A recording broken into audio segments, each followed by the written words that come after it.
Okay, I just want to say I'm Sergeant First Class Gregory Williams, New Jersey State Police. I'm president of the New Jersey Association of School Resource Officers. And we're so proud to work with Homeland Security and so proud of her accomplishment. Great job. Let's give her another round of applause. Number one, in the nation.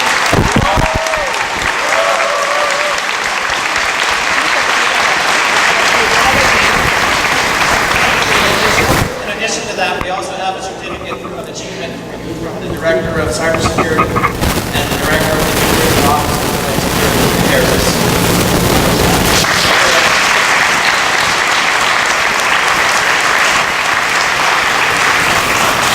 Also a certificate for you from New Jersey Association of School Resource Officers Association.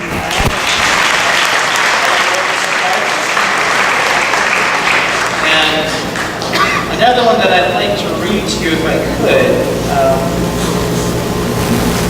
from the Office of the Governor. On behalf of the residents of the state of New Jersey, special commendations and praise extended by Governor Chris Christie and Lieutenant Governor Tim O'Donnell to Ashley for being selected as a national winner of the 2015-16 New Jersey Push Contest.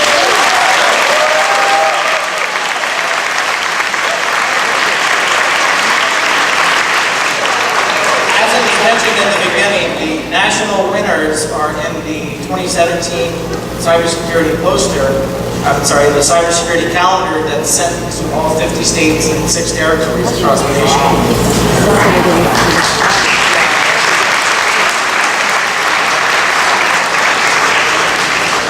One of the things that, with being a national winner, they received thousands of posters from across the nation, and you kind of knew that you were a national winner. But one thing you didn't know is that you have been selected as the national winner, which means your poster is #1 in the nation.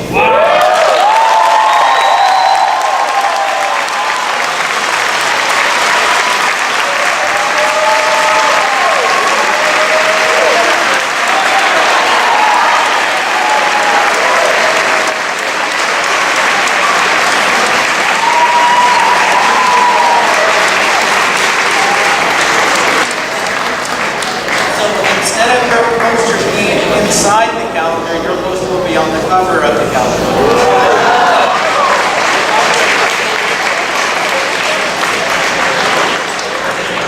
Your poster will also be placed on the multi-state ISAC educational posters that will be distributed across the nation as well.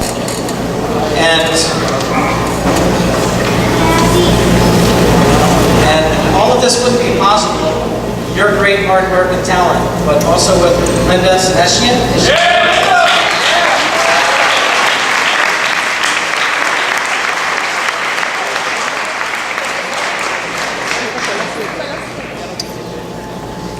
I don't think you knew about it. So I also have a certificate of appreciation for you for supporting the program, signed by the Director of Cybersecurity and the Director of Homeland Security. Thank you.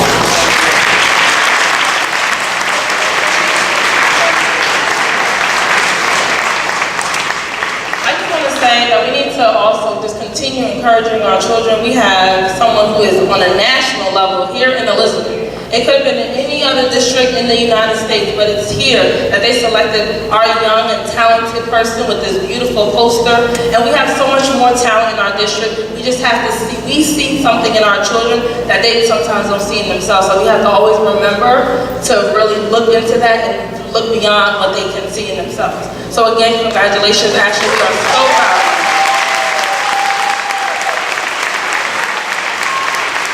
So we can call School 7 teachers and our principals and Ms. our former School 7 principal.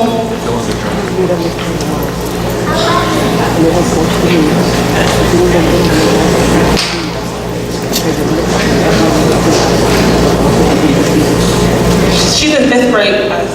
5th grade. 7th grade, I'm sorry. It says 5th grade on there, I'm sorry. She's 7th grade.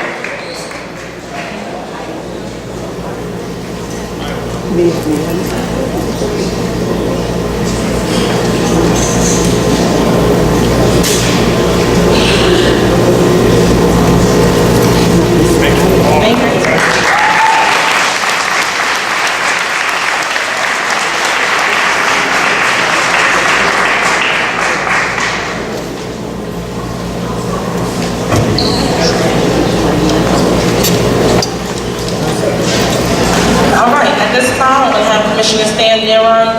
presentation for our boys spring track varsity team. Thank you, President Baptist. Good evening, everyone, and thank you for coming out again to our monthly board meeting. And it is my honor this evening to honor the boys spring track varsity team. This spring season was highly successful for the Elizabeth Athletics as the boys varsity track and field team won the NJISAA Group 4 Championship.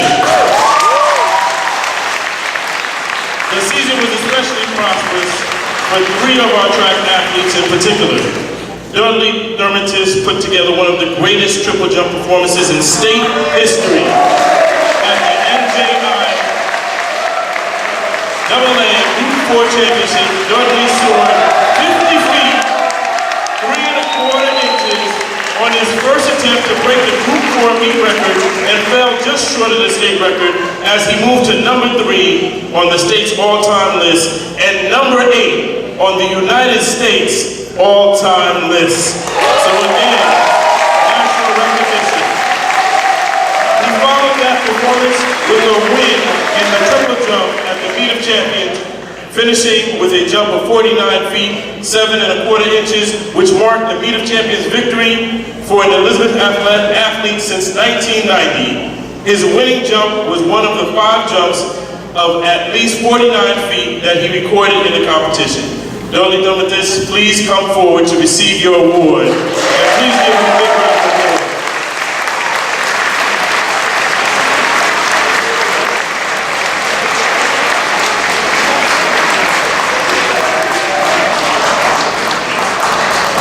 Our next recipient, Jaquan Miles, has also great success in the triple jump event, finishing 3rd at the Group 4 Championship and 2nd at the Meet of Champions with a final jump of 47 feet, 3¾ inches to give Elizabeth a 1-2 finish at the Meet of Champions for the first time in Elizabeth athletic history. Jaquan Miles, please come forward.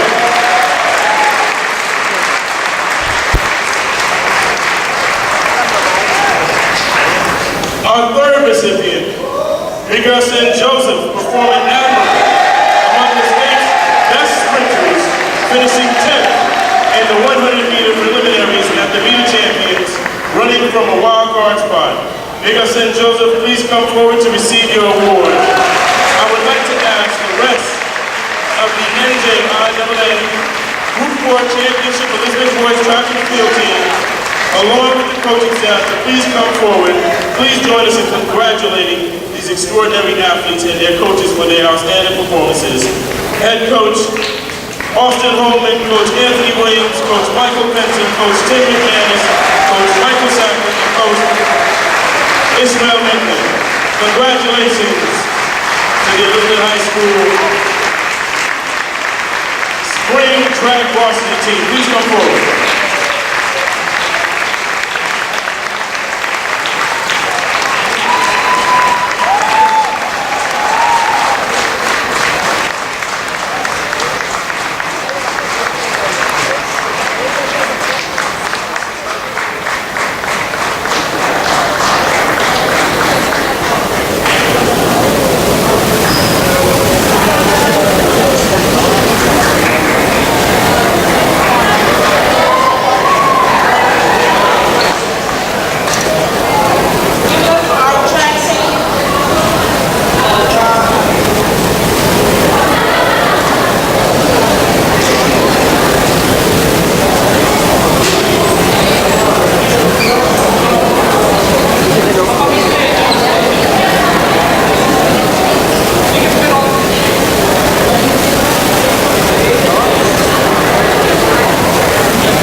And the winners? Hello everyone. It's my pleasure to present another group of athletes from the spring season. The Minutemen All Team enjoyed success. The EHS Minutemen All Team had high aspirations of winning the Mountain Conference D Division, as the course of which the tournament was played fit the team's particular strengths, along with the improvement that team had been able to make throughout the season.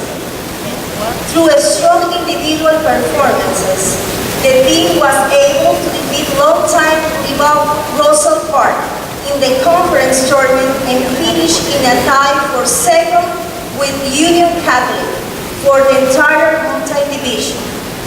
Please join me to applaud the efforts of the EHS Minutemen All Team for their success in the Union County Conference Mountain Division Tournament.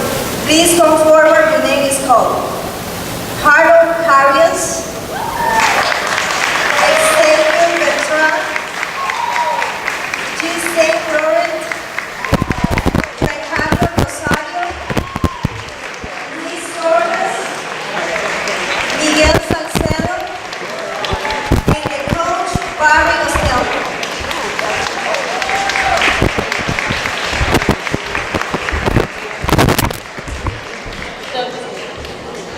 Coach Freddie and Coach Sino Montana could come up, please.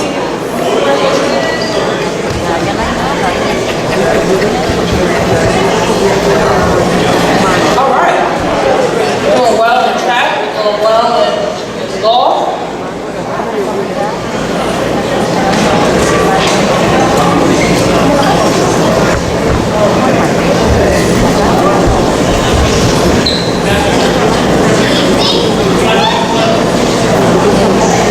And our director.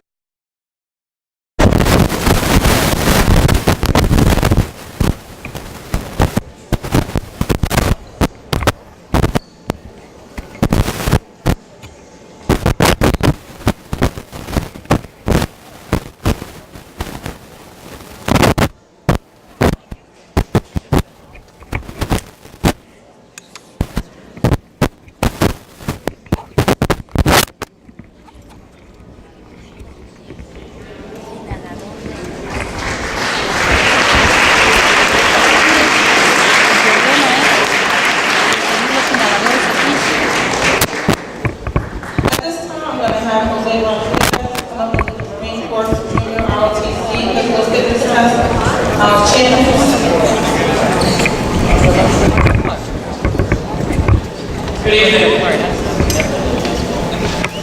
Earlier tonight, we saw the exemplary color guard movement of the Junior Reserve Officer Training Corps, also known as ROTC program, as part of the Junior Health and Public Safety.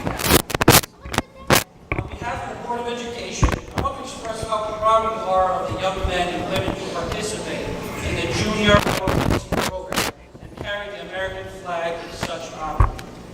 Recently, our Junior ROTC physical fitness team from Admiral William F. Baldwin Junior Health and Public Safety Academy competed in the 2016 National Youth Physical Fitness Competition in San Diego, California. Teams of Steven Granados, Zaishon Esperance, Jen Rosas, Elvin Castillo, Eric Arias Ortiz, and Victor Leon placed second out of 241 students.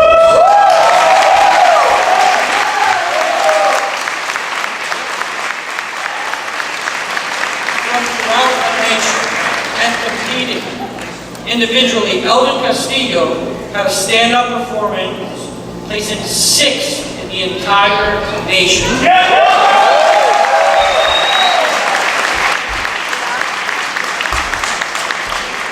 Join me and their fellow teammates in congratulating the Marine Corps Junior Reserve Officer Training Corps Physical Fitness Team and their coach, Master Sergeant Gerald, for their tremendous achievement. Please come forward as I call your names. Steven Granados, Laishon Esperance, Jan Rosas, Elvin Castillo, Eric Arias Ortiz, Victor Leon, First Master Sergeant Cadet. Congratulations.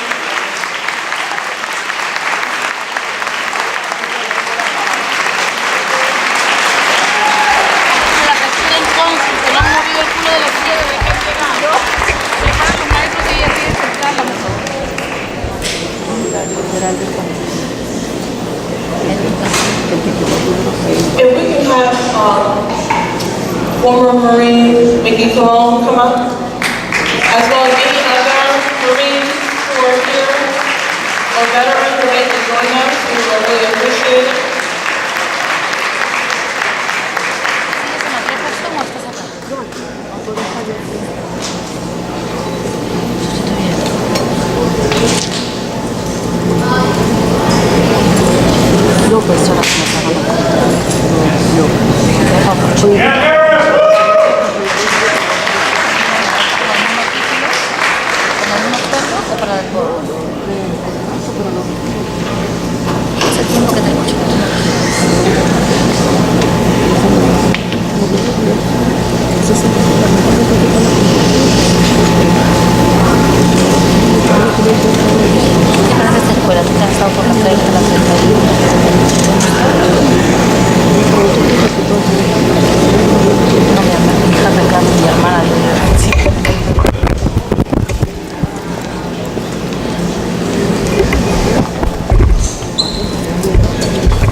Commissioner Dan Nina, who's also part of the Dominican Republic community, is going to be giving out the recipients scholarship for the consulate of the Dominican Republic.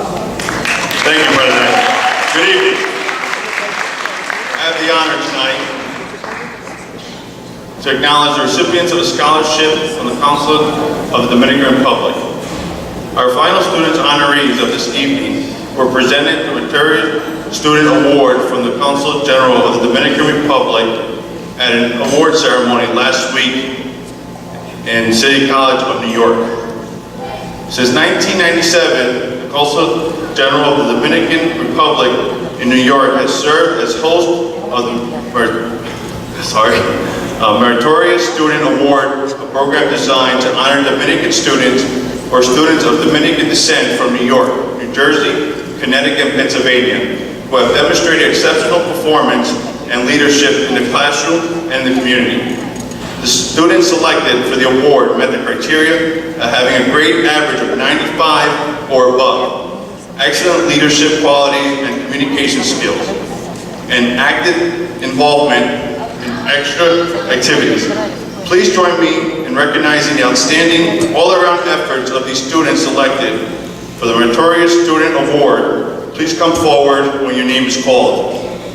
Angelo Castillo, Andy Mateo, Christian Polanco, Aaron Tavares, Mariana Abreu, Dennis Souza, Elizabeth Ferris, Denise Alves, Heidi Tejeda, and Rose de Jesus Perez Colado. Congratulations.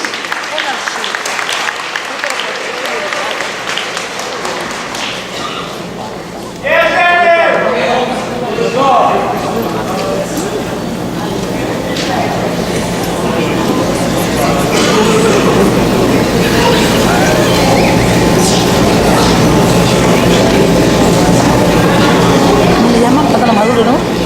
Se lo comen de arriba.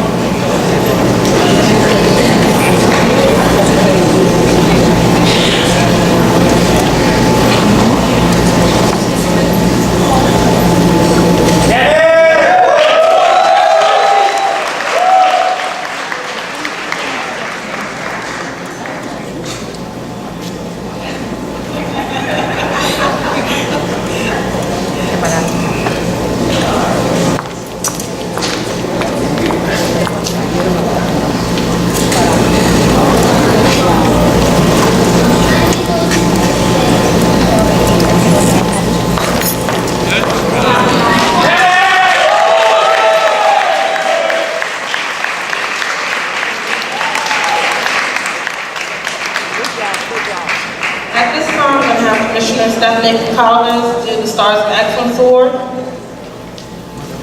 Thank you, Madam President. Good evening, ladies and gentlemen. I think we can do a little bit better. Today's a happy day here at School 22. Good evening, ladies and gentlemen. There we go. It is with I'm very proud to present the Stars of Excellence to a couple of individuals for their dedication and commitment to excellence.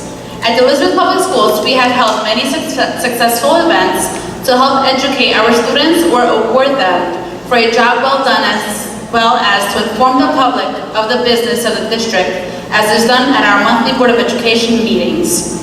A great deal of work goes into putting these events and meetings together, with a lot of work being done behind the scenes. Our first group of stars this evening have been instrumental behind the scenes, ensuring that our events flow seamlessly and allow those involved in the events to take center stage. Most recently, these gentlemen went above and beyond in setting up the technology and electricity to allow exhibitors to set up their stations and educate to more than 2,000 students that enter the 2016 Healthy Leap into Summer Health Expo.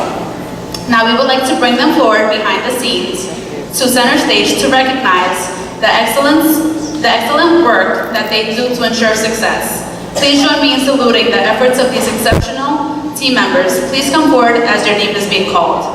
Luis Ferreira from the Technology Project Manager. Emmanuel Adams, the electrician. Jose Antonio Vasquez, electrician. And Robert Linder, electrician. Ahí, Tony. Ahí tu premio.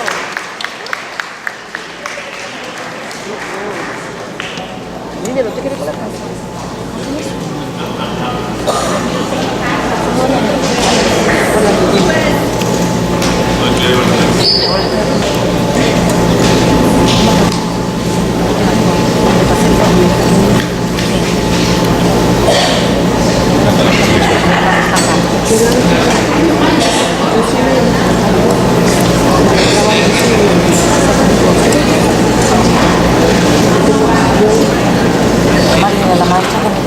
All the transitions are fine. Una portuguesa, pero no habla mal. ¿Habla mal el español? He's been MIA for about 2 weeks. Le hizo corregir el otro día una palabra que no empezaba con mí. Good talk. La E.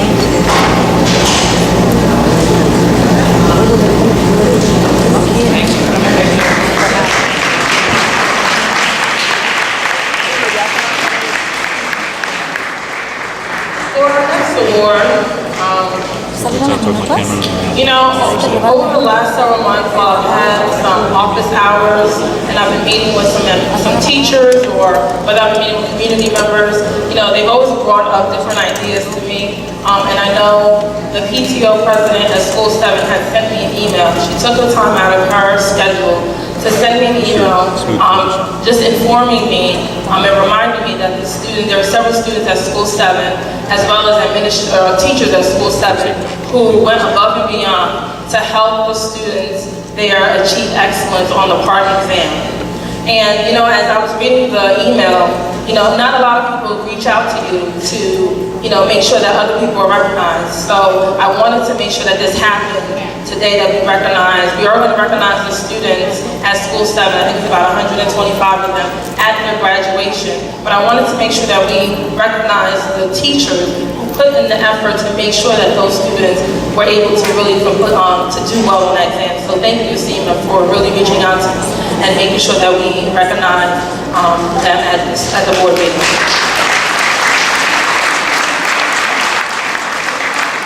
So at this time, I'm going to have Commissioner Dan Nina, who is the adopted board member for school number 7, do the award for the highest advanced proficiency percentage in the park assessment in Union County. So these teachers assisted our 125 students get the highest advanced proficiency in the park exam. So, Dan. Thank you, Madam.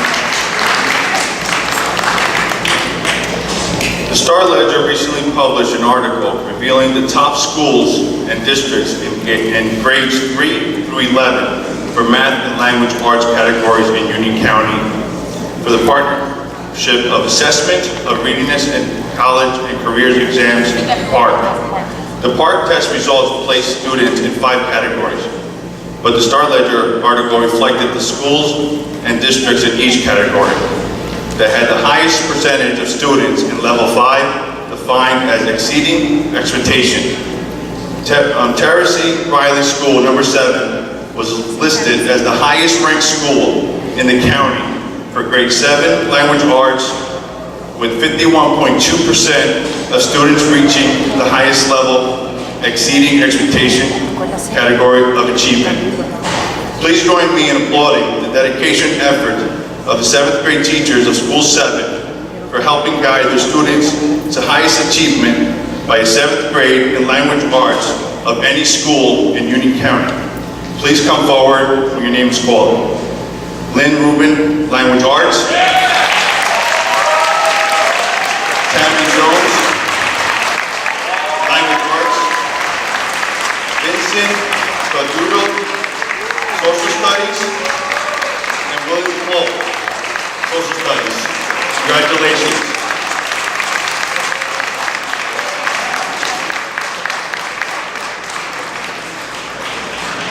What is the guy?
The Puerto Rican Alliance of Elizabeth is dedicated to Puerto Rican issues and community involvement in Elizabeth.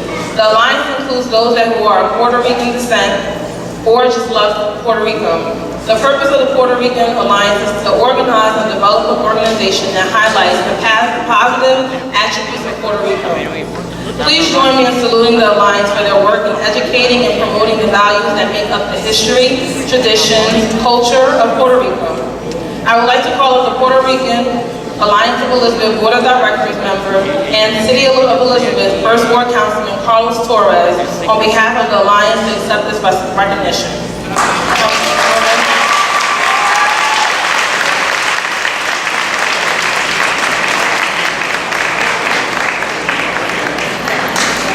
If there's anyone in our audience who is of Puerto Rican descent, join us. We have Mr. Cortez.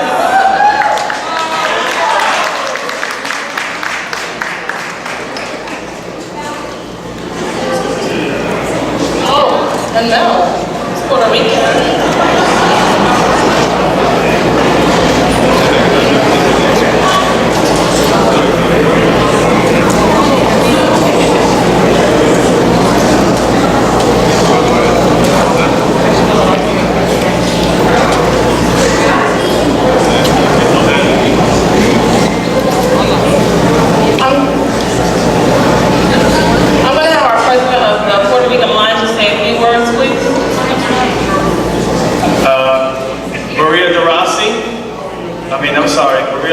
I know she's Puerto Rican. Okay, thank you. Good evening, everyone. I just want to say that I'm a proud son whose father was born and raised in Puerto Rico. He's here today to join me. Bendición. Thank you, Papi, for coming. We are a proud and passionate people who have done a lot, not just here in the city of Elizabeth, but around the world. We are educators, first responders, elected officials, and we just added to our resume our first female astronaut from NASA. So we have done a lot here in the community, and we're going to continue to promote Puerto Rican pride here in the community. I invite each and every one of you, Friday, June 24th, we are going to raise the Puerto Rican flag in front of City Hall. Many people told me that this could not be done, that we don't stick together, that no one will show up. Well, let me just tell you that last year was our first flag raising, and we had close to 200 people participate. So I just want to say thank each and every one of you, and I hope to see you guys there. The 25th, actually the next day, we are having our first cultural, historical Puerto Rican festival down at the waterfront. From 1 to 4. So again, thank you for recognizing Olga, Superintendent, all the Assistant Superintendents, all the Board of Ed Commissioners. Thank you again, it's truly an honor. 5 o'clock, flag raising.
seated, please.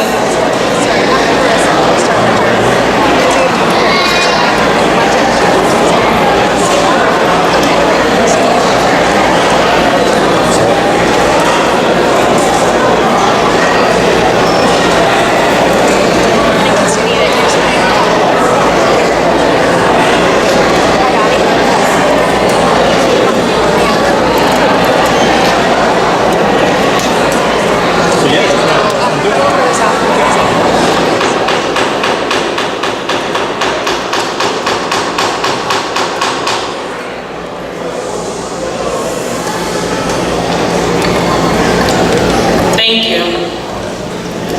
At this time, before we go into our public participation, I would like to share the President's Focus. As a reminder, I just want to let everybody know that I have designated summer hours from 5:30 to 7 p.m. every other Monday, starting in July. If there are any families or Elizabeth families who would like to meet with me to discuss any issues or concerns in Elizabeth Public Schools, please let me know. You can call at 908-436-5126 to make an appointment. As we close the 2015-2000 school year, next week with graduation at Williams Field on Wednesday, June 22nd, I just want to thank our teachers, our students for their dedication to teaching and learning throughout our year, and to congratulate them on their success this year. It has truly been a 20-sweet 16. Really want to thank them for all that they have done. Again, after being selected as board president in January, I spent many days visiting all 35 schools and their annexes as part of my president's tour.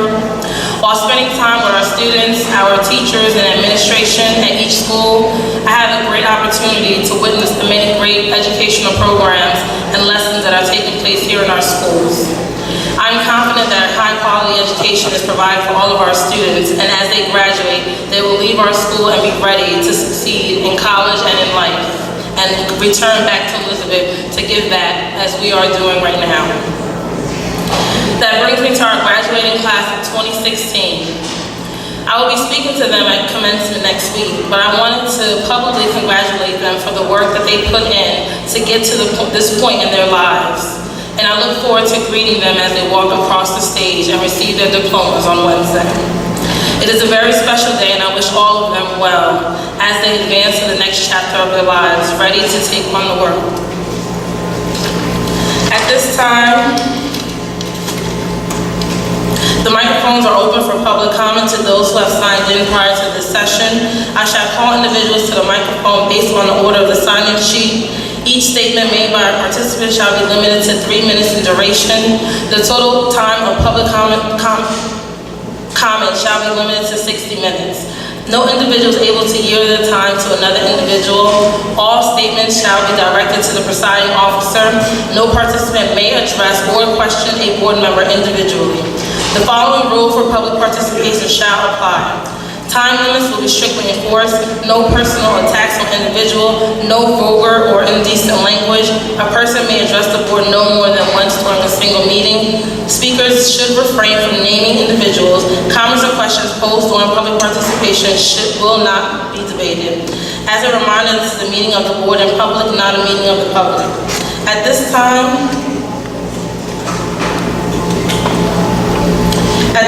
I call Jamin Mose.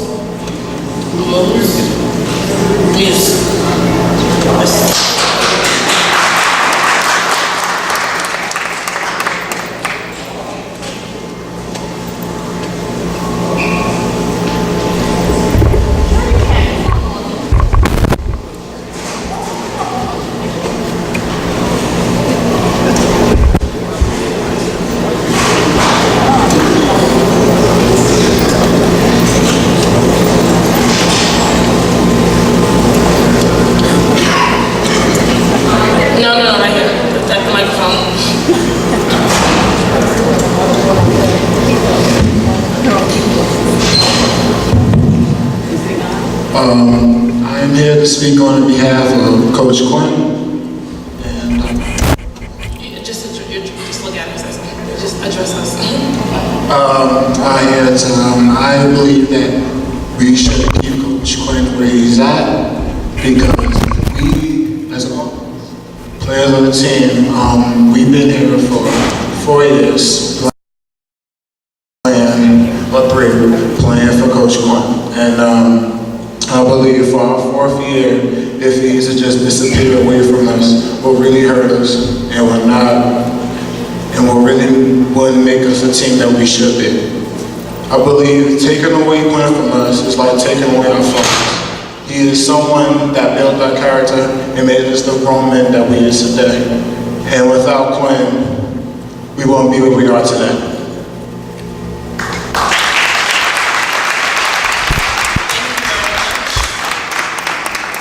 We appreciate your comment, Jermaine. At this time, I'm going to call Darius Green Orr.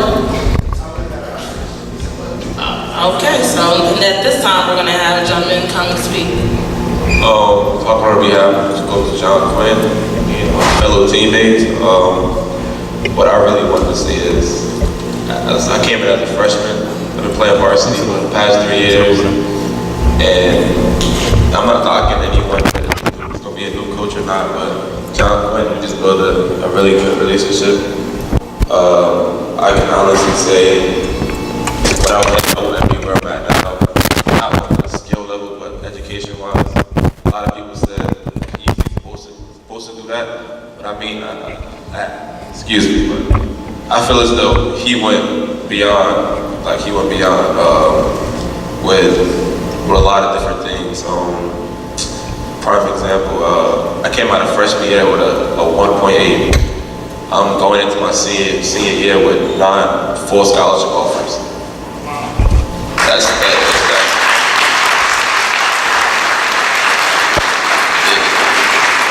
This says a lot on his character, and I feel as though if Coach Quinn was to stay another year, it would just help me and the guys out here. So that's all I have to say.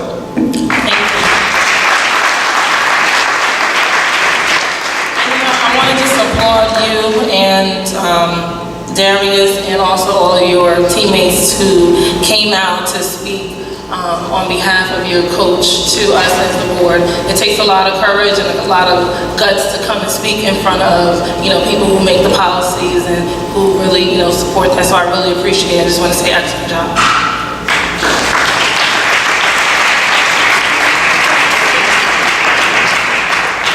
At this time, I want to call Christina Morena to come to the microphone, please.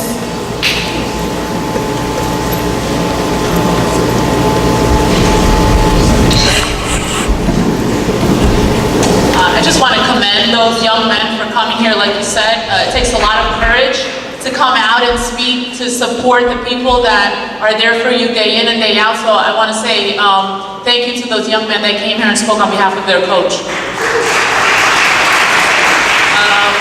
Okay, this is the first time in history that the Elizabeth Board of Education has gone to the extraordinary and inappropriate expense of farming out a public relations function.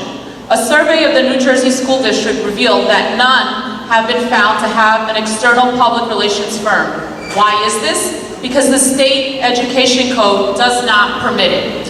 New Jersey rules and regulations require that excessive expenditures for public relations be avoided and performed in district, under the direct supervision of the superintendent,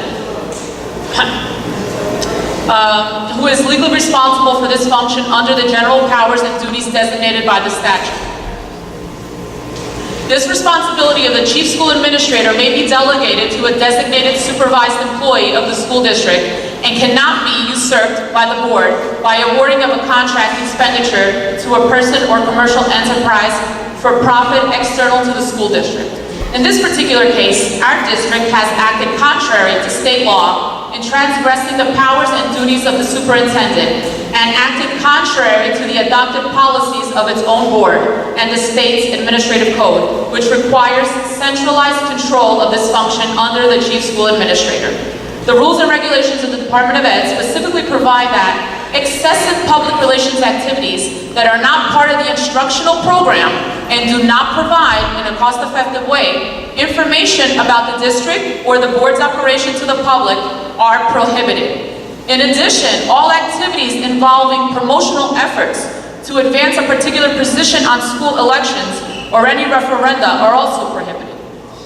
The position and the title of the Assistant Board Secretary, which was eliminated by this new board, included in its job description responsibilities and duties to function as the Public Information Officer, a job title and duties approved by the Education Department. This critical in-district function and responsibilities was but one of over a dozen assigned and performed by the former Assistant Secretary. Our board president defensively argued that this district is obtaining public relations services at a cost savings of 1/3 of the salary and benefits of the former Assistant Board Secretary is a false comparison and an attempt at a political spin which insults the intelligence of the parents and the taxpayers of this district. A $50,000 contract awarded to a one-man show, Pat Politano, called for a rate of $150 an hour. Those are lawyers' rates that would limit his services to an average of 6.5 hours a week for the year. The former Assistant Board Secretary provided far more hours than on average and wasn't compensated at $100 an hour.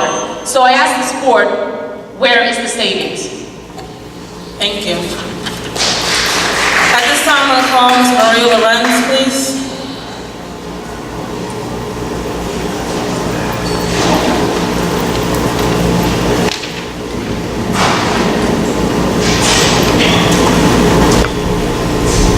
Good evening.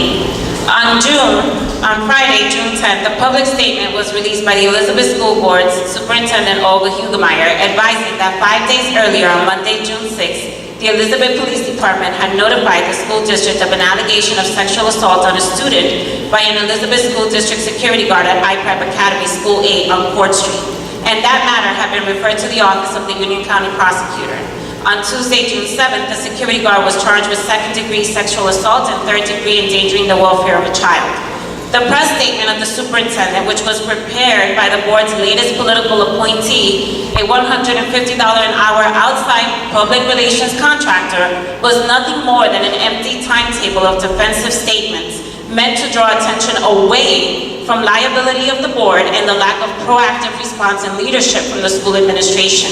While nothing was sent to the parents in writing, it wasn't until 48 hours later that the superintendent had automated phone messages go out to the parents of all students at the school. However, many reports have been received from parents that they did not receive any phone messages from the Elizabeth School District.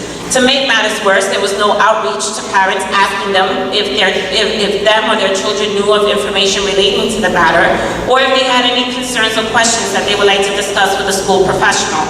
Another omission of expected professional conduct was that the accused security guard had also worked at George Washington School and at Halsey House, but no attempt to notify parents at those schools was undertaken. The former Assistant Board Secretary, whose position was politically eliminated at the January board organization, had been responsible for public information and crisis communications, as well as the director of the 150-member security guard force. He worked closely with the superintendent and is cognizant in the security protocols, the responsibilities he had within his multiple duty position. Evidence growing out of this event has demonstrated that the new board selected without bid outside public relations contractor neither had the skill set, acumen, nor professional training, experience, and recognition for the sensitive subjects and confidentiality requirements and protections mandated in an education setting. Since coming into power in January, this new board not only abolished the position of Assistant Board Secretary without reassigning its many responsibilities, it also politically terminated the coordinator and supervisor of the security guards. As a result, the board's arbitrary political purges and uncertainty and insecurity it provoked in the security force, morale and conscientiousness in work and duties suffered greatly. The board neglected its responsibilities and duties to maintain an effective standard of security and safety for school children and unlawfully interfered with the powers and duties of the superintendent in carrying out her responsibilities of public communication. Thank you. At this time, I'm going to have Ms. Betty Crawley come up, please.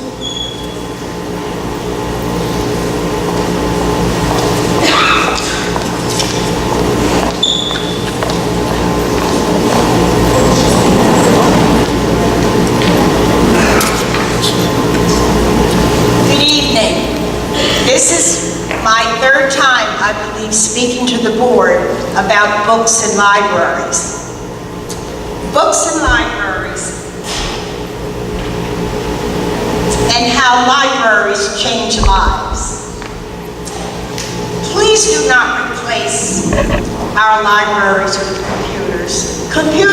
wonderful, but we need both. We need books and we need computers. I can't think of anything that would be more damaging to the development of young people than the unavailability of real books. Books that you can hold in your hands. Books that you can read over and over. Books whose pictures you can look at again and again. Books that you can borrow to take home and share with your family. Books that enrich, educate, and stimulate. It is untrue that real books are outdated. Once the computer came out, everybody thought real books would disappear. Not so. When digital books became available, people predicted the end of print books. But they were wrong, because after an initial downturn, book sales rebounded, and they are now stronger than ever. The fact is, people love real books, and children not only love them, but they treasure them, and they need them, because although computers are good for looking up information, they scatter children's attention. They produce eye strain. The result is shallow learning, and they do not encourage the kind of deep comprehension and learning that real books do. In September 2015, the Organization of Economic and Cooperation and Development, or the OECD, looked at classrooms in more than 30 countries, and they concluded computer use in the classroom had mixed effects on students' performance. Most notably, students who recently used computers didn't test well in reading. And we know that reading is the basis of all of our education. If you can't read, you really are at a great disadvantage. I have another story I want to share. There's a Dominican author by the name of Junot Diaz. Junot Diaz grew up in the Dominican Republic, and his family moved to New Jersey when he was 7 years old. In second grade, his teacher took him to the school library. Ms. Crowley, I'm sorry, your time has come to an end. I can't finish my story. I'm sorry. I'll be back next time. No problem.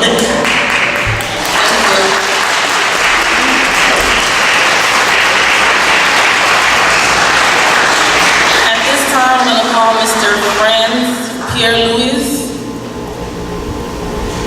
Franz Pierre-Louis. Not here? Okay. At this time, I'm going to call Mrs. Jenkins.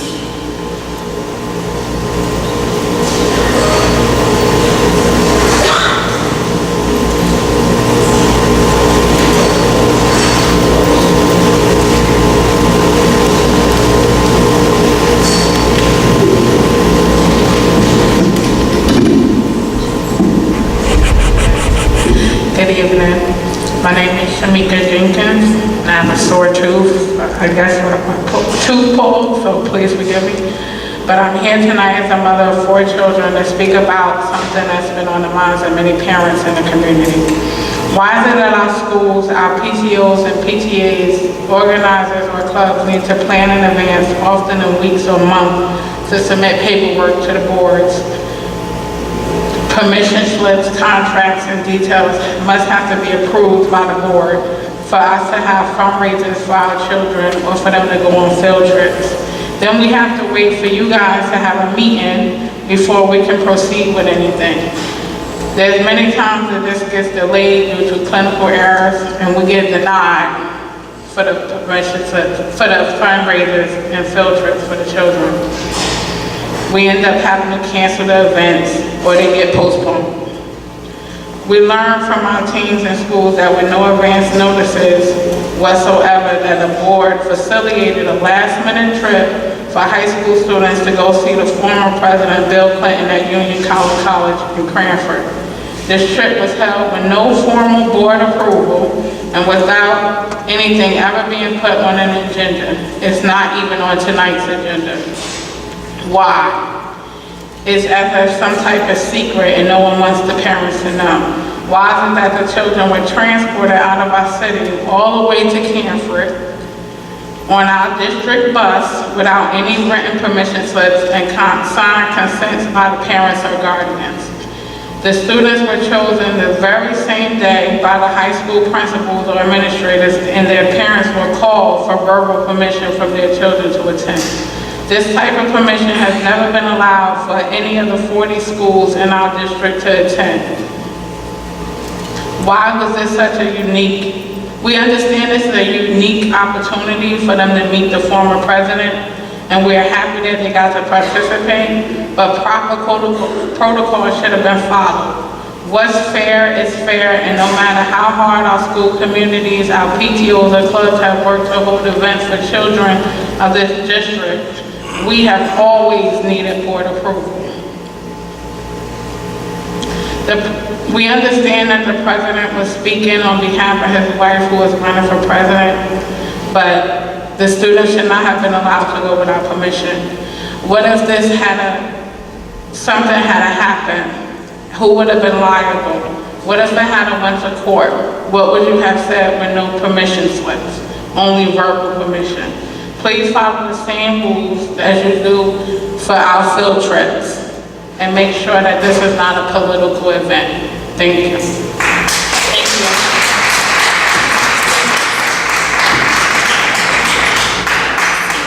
Can you please see Mrs. Sinations with regard to concerns regarding your school, please? Thank you.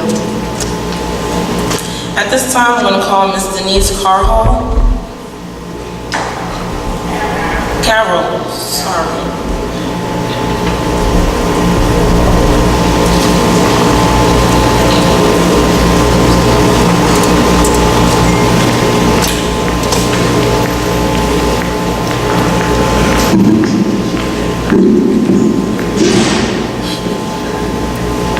Everyone. I'm coming today to just speak on the issue of Coach Quinn as the football coach. I'm coming as a parent who doesn't have vested interest anymore because my son is one of the class of 2016 who will be graduating on Wednesday. But as a parent, I still have a concern for all those kids who are still left behind. Many of the kids who, while I worked on the board for Pop Warner, I watched them grow and play from Pop Warner all the way up to high school. I have to say, as a parent, I feel that the athletic staff failed my son. My son, and not just because he is my son, but my son knew that in order to play football, he could not have anything less than 3.0 every semester. As a result, he will be graduating in the top 25% of his class. But there are so many kids who don't have that stronghold by no fault of their own. And as a football coach and a coaching staff, I think from 4 to 7:30, you have the responsibility of taking care of those kids on the field, but dealing in the community we deal in, if you can go home at 7:30 and not think about those kids anymore, that's a problem. Because there are a lot of kids on that team who have challenges. My son, we went to the college fair up at Dunn last year, and there were so many football players there. I was so proud to see them there. On the flip side of that, so many of them shied away from the tables, and I would ask them, because I know them from picking up my son, taking many of them home, like, why aren't you going to talk to the Rutgers? Why aren't you going to Ms. Denise? We can't get in there, not with this GPA, and that's not acceptable. What happens after Friday Night Lights? What happens after 4 years? Does anybody care about what happens to them after 4 years? And many of the kids who have received scholarships under Coach Quinn, Jamin spoke. I know Jamin personally, and so proud of them. But on the opposite side of that, there are so many kids who are on that football team who don't have a 2.0, who after high school, many of these banners, they will never see these schools. And no one will remember who they were. And I think as a community, as a school board, we have a responsibility to make sure. My son knew I had a strong arm, but I also had the help of men in the community who, when I wasn't around, pulled my son up. And that's what we need in a coach. It can't be a select few. You have to look at the entire spectrum, from those who are 100% athletic to those who are not 100% athletic, but have the ability. Thank you, Ms. Denise. Your time is up. Thank you very much. You're welcome.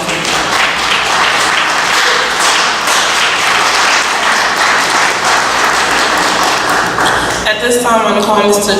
Jalil Grady, please, to come up.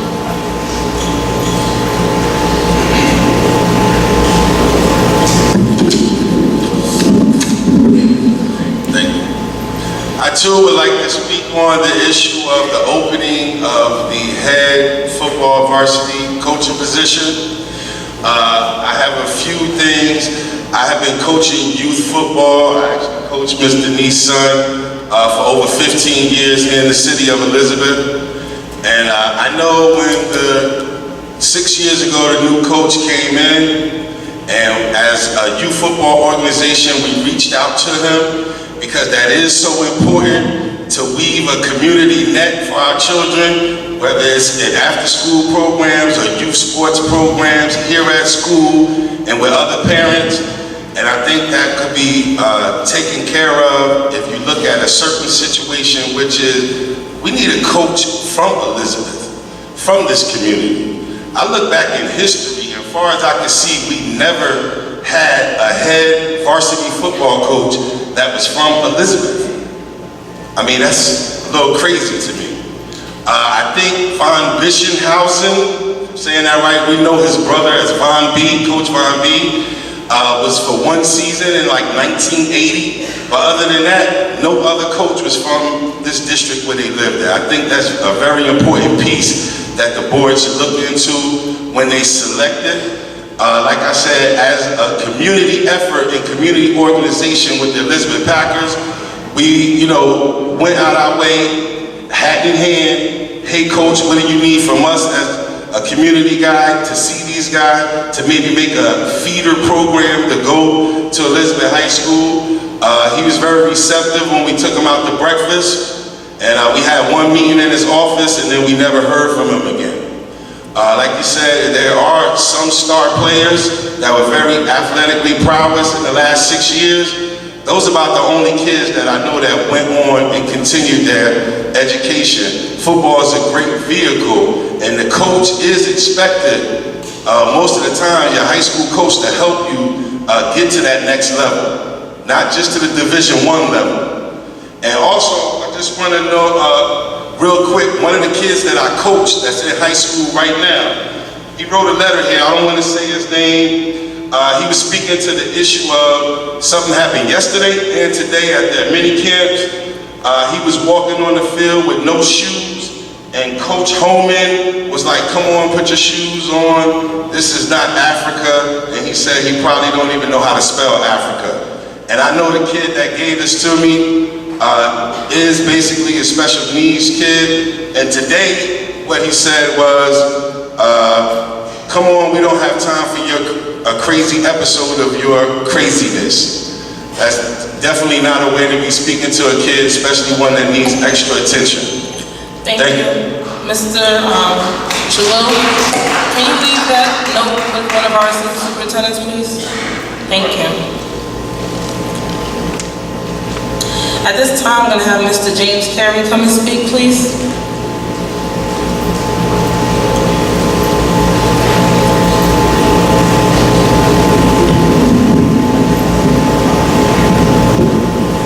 Thank you. Good evening. Initially, I came up here to speak about the incident that transpired at School 13. However, after hearing previous speakers speak so passionately about the issue with the coach, I'm compelled in speaking about this issue at hand. And if those 23 young men were still here, I would tell them, as long as they maintain good grades, do the right thing, the College Scouts will be at your door. You don't have to worry about whether your coach is leaving you or not. This particular coach in question, from what I understand, has applied 2012 when Union won the state championship. I know for a fact that he has applied for that job in Union. He has applied for the job in Phillipsburg. Most recently, my friend Tamel Pittman, who lives in New Brunswick, called me and asked me, did I know Coach Quinn? And I said, yes, I believe he's the coach of the high school. Why? Because he applied for the job in Franklin Township. As a matter of fact, he's one of the finalists. So this individual that we're speaking about, he had no intention of staying here anyway.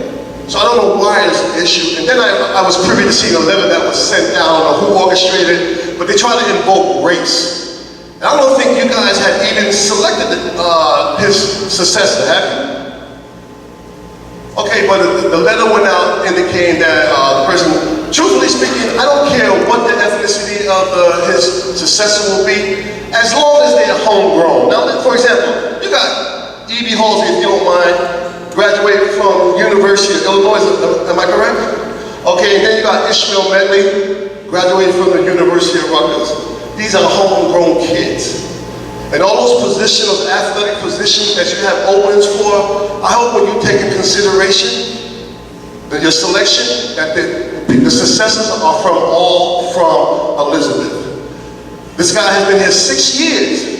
6 years, and out of that time, I won't take it away from him. He has won 1 state championship, but 3 athletes went on to Division I schools, and that's not because of his coaching ability. That's because these athletes came from good stock. Matter of fact, I see one of their mothers, Connie Thomas, in the back. These kids came from great stock. It was because of their athletic prowesses that they were able to go to Temple University. Okay, so I don't negate that he won the state championship. Okay, I don't take that away from him at all. So I hope in your selection, okay, when you consider filling these positions for any athletics, they're homegrown individuals. Thank you.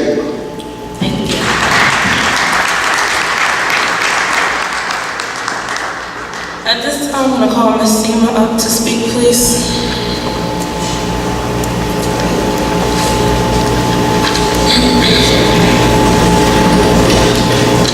Good evening. Thank you. I want to first thank you for recognizing our school and responding to our email. It's very nice to be able to reach out to all of you and have you respond positively.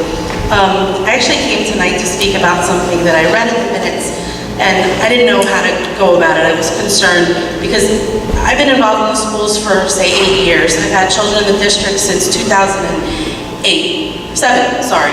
And I've always volunteered at schools. I use my day off to do activities. We do fundraisers. I see the teachers sweat staying after. I have numerous parents in schools who try and sell things on behalf of their students. Kids, little pre-Kers go home with catalogs, trying to raise money. Kids buying Smensels, you know, whether it's a healthy pop or high schoolers buying shirts, hats, anything to try and raise funds to have an event or a trip for them or an activity. End of year, we have our end of year carnival at Riley tomorrow, as many of you know. And these kids worked hard to raise this money. They're, you know, our most involved parents are pre-K parents. They love getting involved. They're the most active in the PTO.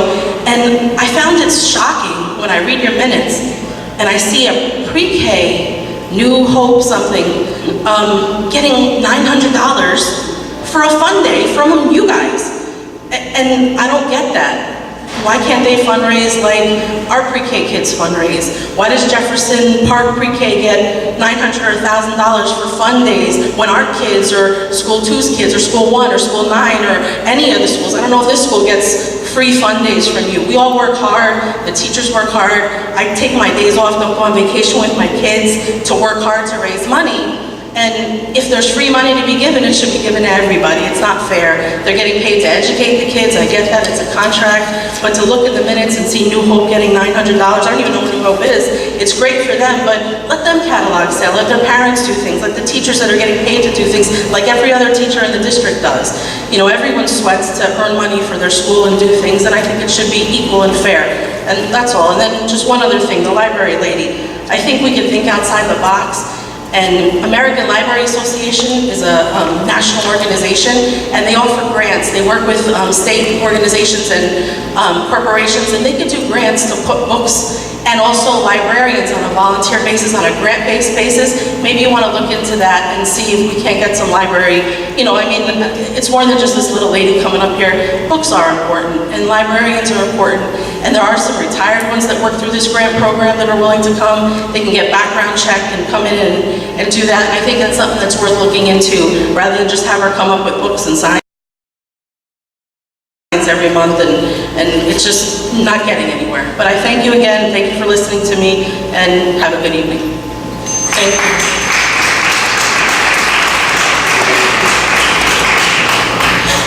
Our last speaker, Ms. Conscious Thomas.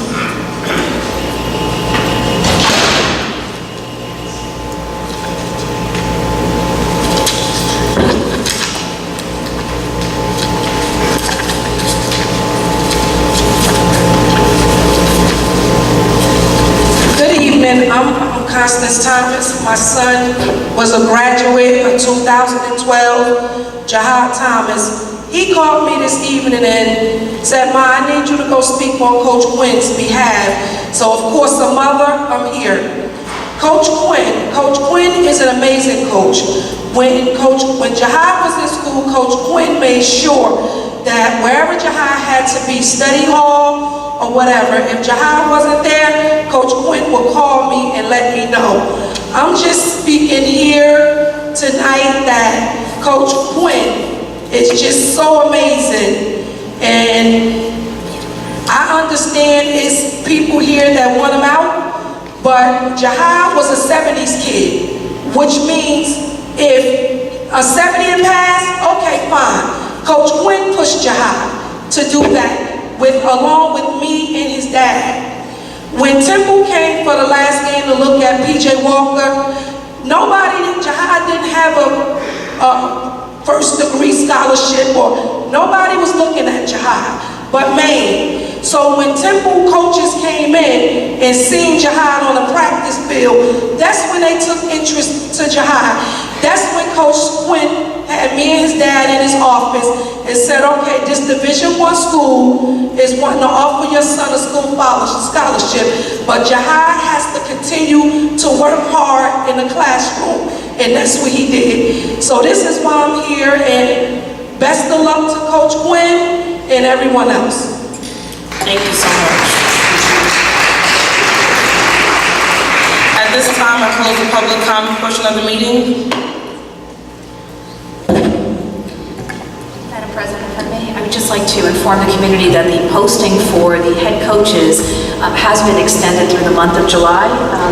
At our next regularly scheduled board meeting is when the decision of the appointment of the coaches will be made. But at this present time, the posting is still open, and it has been extended through the month of July. So I just wanted to provide that as an update for everyone in the community.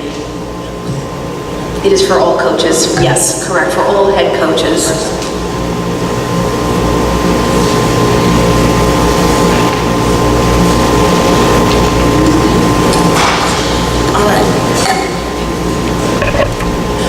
At this time, I'm going to invite Mr. Dita Lurch and Mr. Lester Taylor to come up to the microphone and do a small short forensic audit report, please.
Madam President, members of the Board of Education, Madam Superintendent, Lester Taylor from the law firm of Florio, Brucci, Steinhardt, and Fader, Special Legal Counsel, working with Dieter Lurch from the firm of Lurch, Vincent Higgins on the forensic audit. We're here this evening to present an update to the extent that is possible to the public regarding our review of various items. I'll defer now to Mr. Lurch once the technical end is taken care of to begin regarding his review of certain legal expenditures and other procurement and or financial issues. Thank you very much, Madam Chair, members of the board. Thank you, that's good. Our first item of review has to do with fees paid, professional fees paid to the law firm of Pashman Stein. The law firm was hired by the board in June of 2011. And essentially, this firm worked on 6 different matters. A description of the matters are up on the screen. They represented the prior board in the Antonio Rivera matter, in which case the board paid $307,000. They also represented the prior board in the Anthony Pace matter, in which the firm was paid $798,000. They also represented the board in the Lesniak matter for $120,000. And the next item, which really was the crux of the initial appointment in June of 2011, was to conduct an internal review of, and I'm not an attorney, but of certain board actions and certain newspaper articles at that time. I think Mr. Taylor can address that if there's any issues. In which the board paid $711,000. They did some general work for $131,000. A matter with McCarter and English for $586,000. And then lastly, a Murray investigation for $107,000. All told, the firm billed the Board of Ed and was paid by the Elizabeth Board of Education $2,764,000 for professional services rendered. I want to focus just on the next column to the right, and I'm going to go through that. And that column is entitled Excess Billings. And before I go through the numbers, I just want to explain what that term really means. When this board executed and entered into a contract with the Pashman firm, the contract approved the hourly rates for only the 3 lead attorneys. There were no other hourly rates approved in any of the contracts that were executed between the firm and this Board of Education. Hence, what the analysis did was we essentially stated that for those individuals that were not explicitly approved for an hourly rate, we implemented the usual and customary rate that the Elizabeth Board of Ed paid during that time period to other law firms for services rendered. That amount was $165 an hour. When we do that calculation, and I'll go through it just briefly, when we substitute the rate that individuals are paid for the $165 an hour, we have calculated that the board has paid the firm of Pashman & Stein the sum of $1,069,000 over and above what the board typically pays for usual and customary legal services. If you can go to the next slide, please. The next slide, the letters on the left are initials of the individual attorneys or paralegals who worked on the account of the Elizabeth Board of Ed. The next column then is entitled time. That's the number of hours spent by that individual on board work. You then have a column that's entitled actual rate invoiced. This is the amount that the law firm billed for each individual to the Elizabeth Board of Education. And then you'll see another column that's entitled the approved and customary rate. Where the rate was approved by contract, we allowed that rate.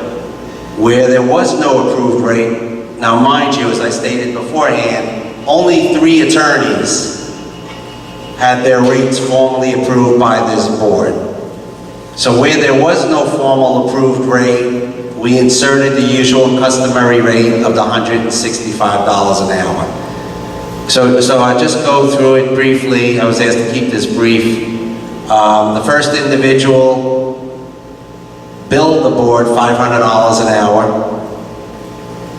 but the contract that he had executed with this board stated that he would bill it at $500 an hour, hence there was no adjustment.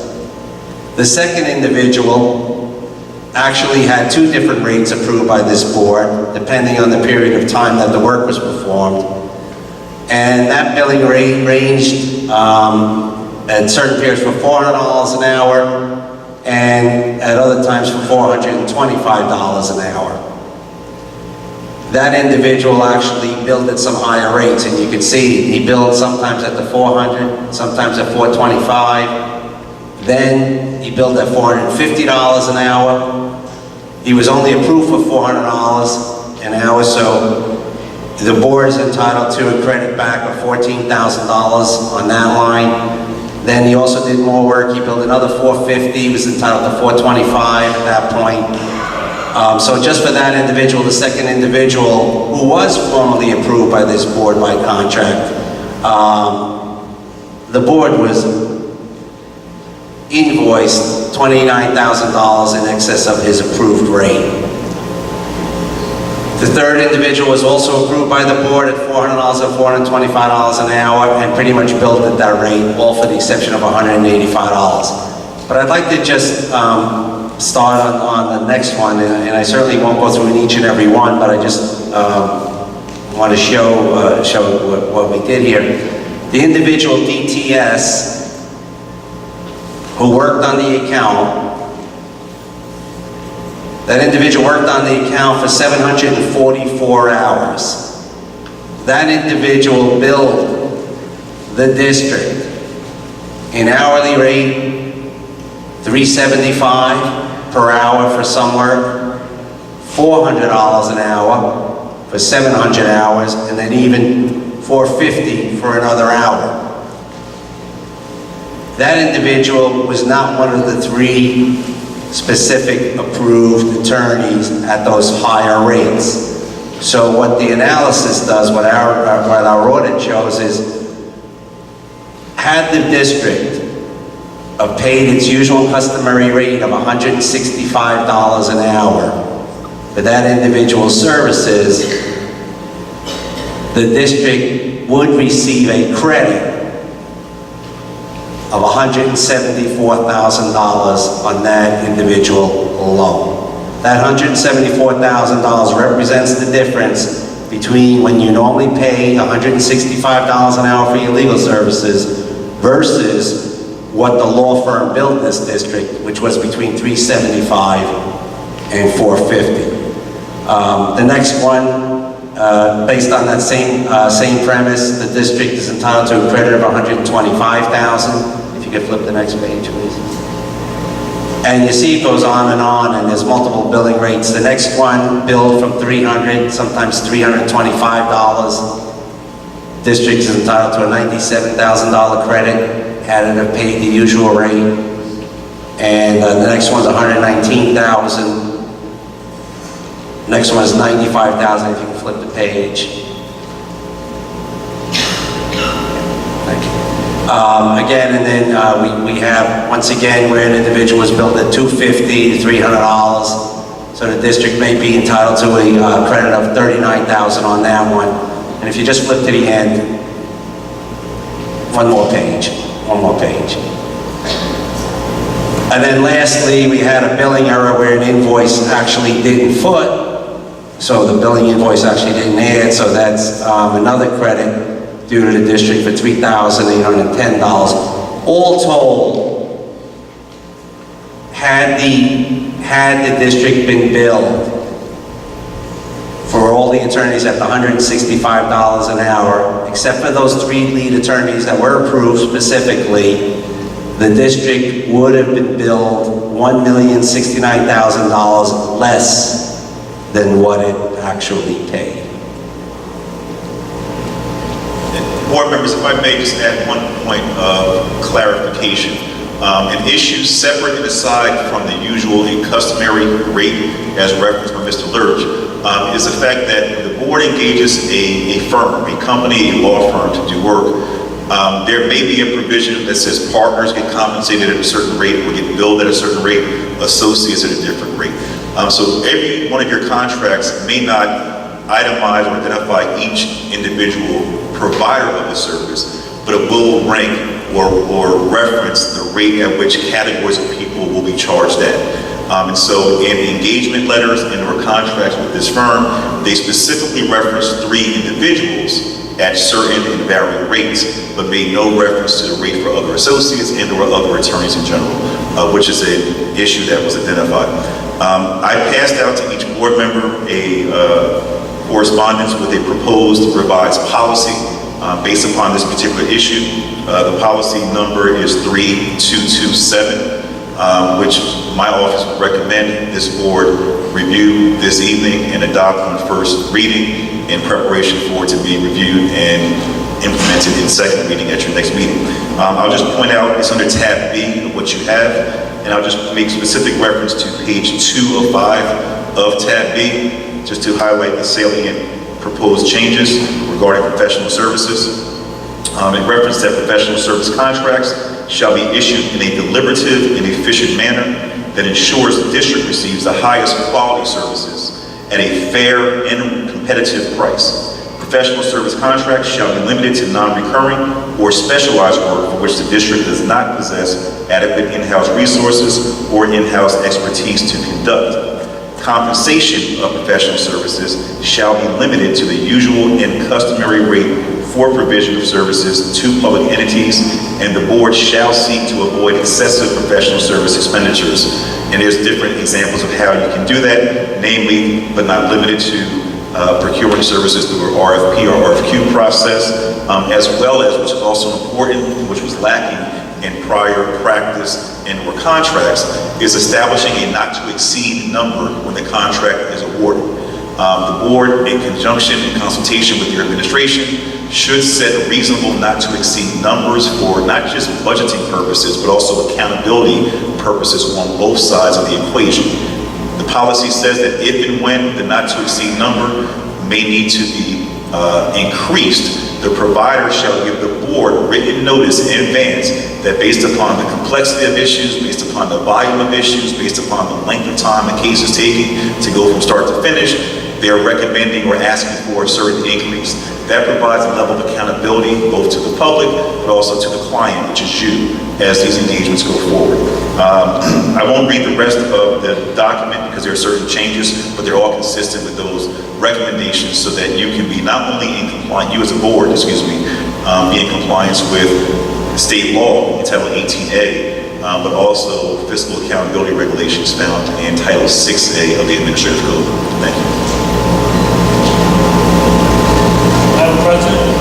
And also, if I may, Madam President, if there are any questions about Mr. Lurch being referenced to the board may be able to receive a credit, if there are any questions about how or whether the board may pursue said credits, reimbursements, etc., my advice would be to discuss that in closed executive session, as that would be protected by the anticipated litigation and or attorney-client privilege exception to the Open Public Meetings Act.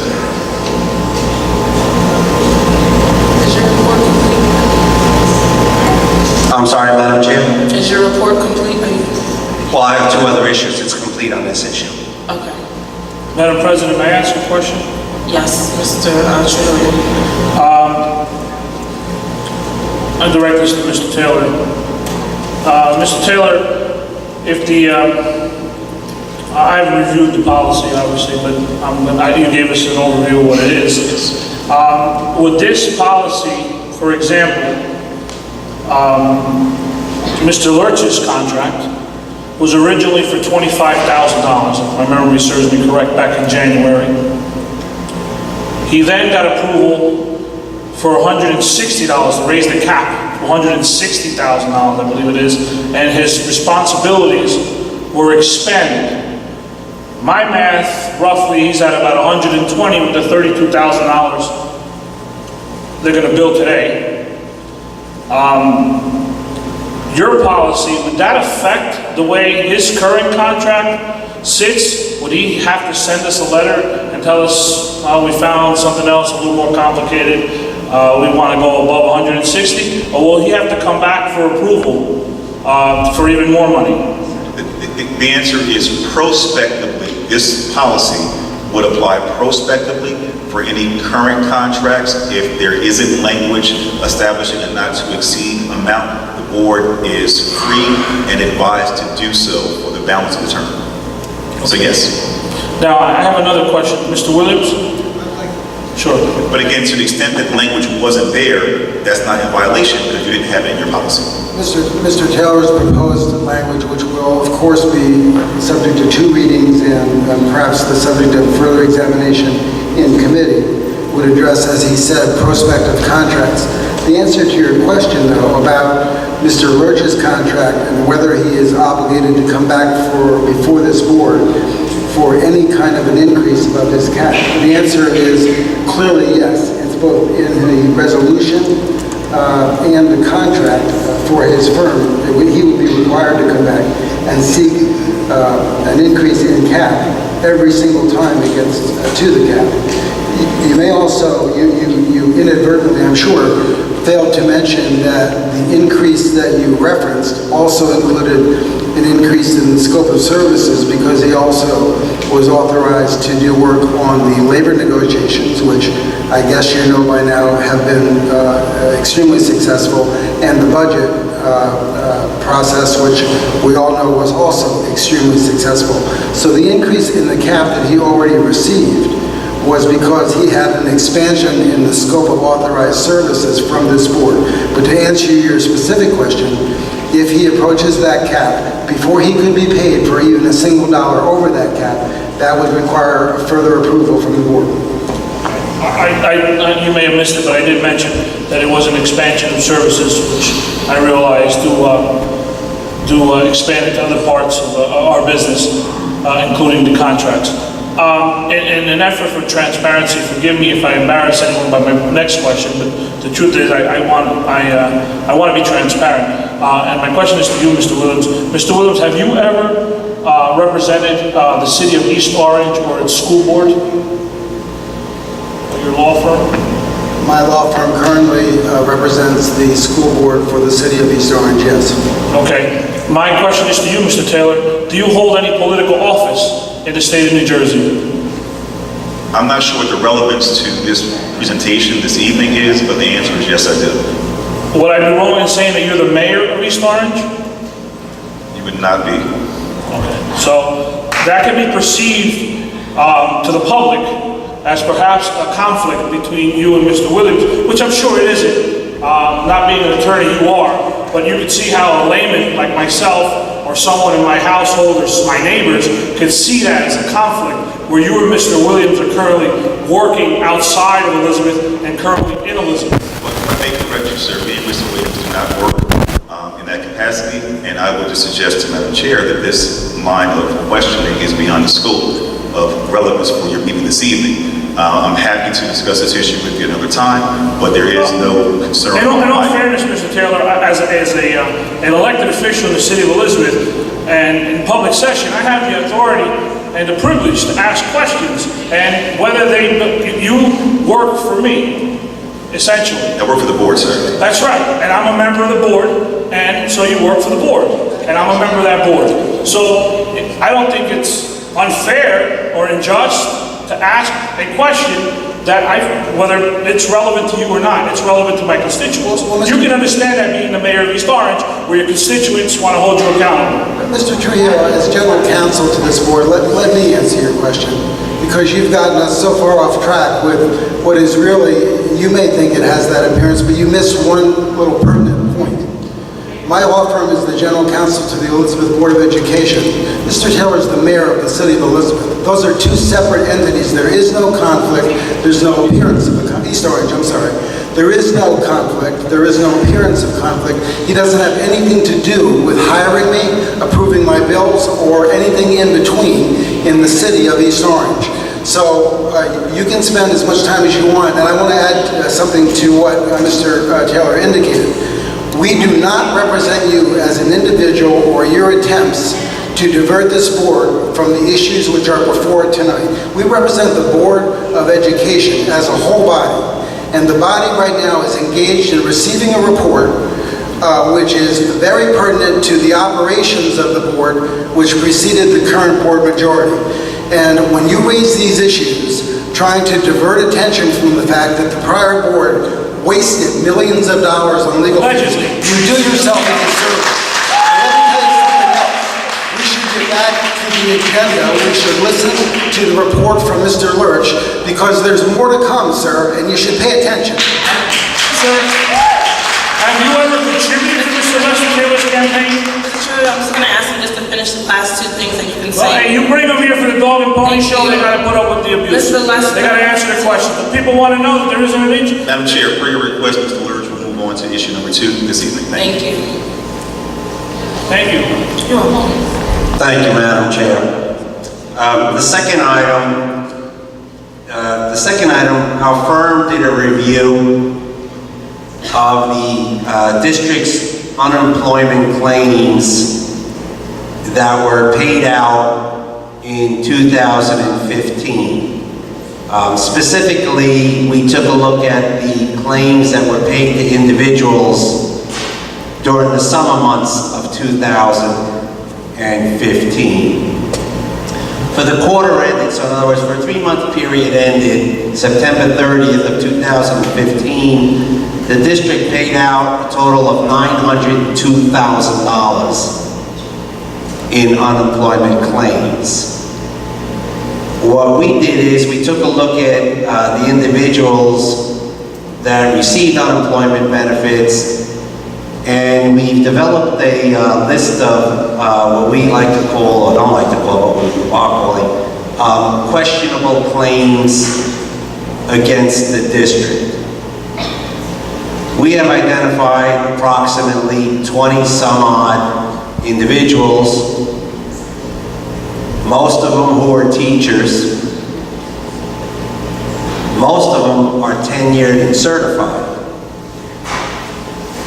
And these individuals received collectively about $110,000 in unemployment claims during the summer of 2015. Let me make this observation. Those same individuals were employed by the district prior to the summer of 2015, and they were all employed by the district from September of 2015.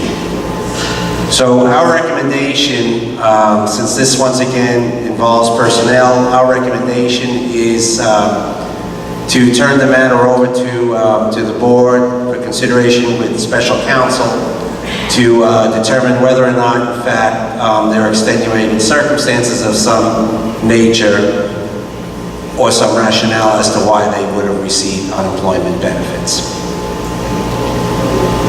If I may just add one piece of information which really highlights how serious this concern is. On a list of employees that received unemployment compensation, there is a strong presumption that those employees, as Mr. Lurch referenced, had been employed in this district for a period of time sufficient for them to have earned tenure.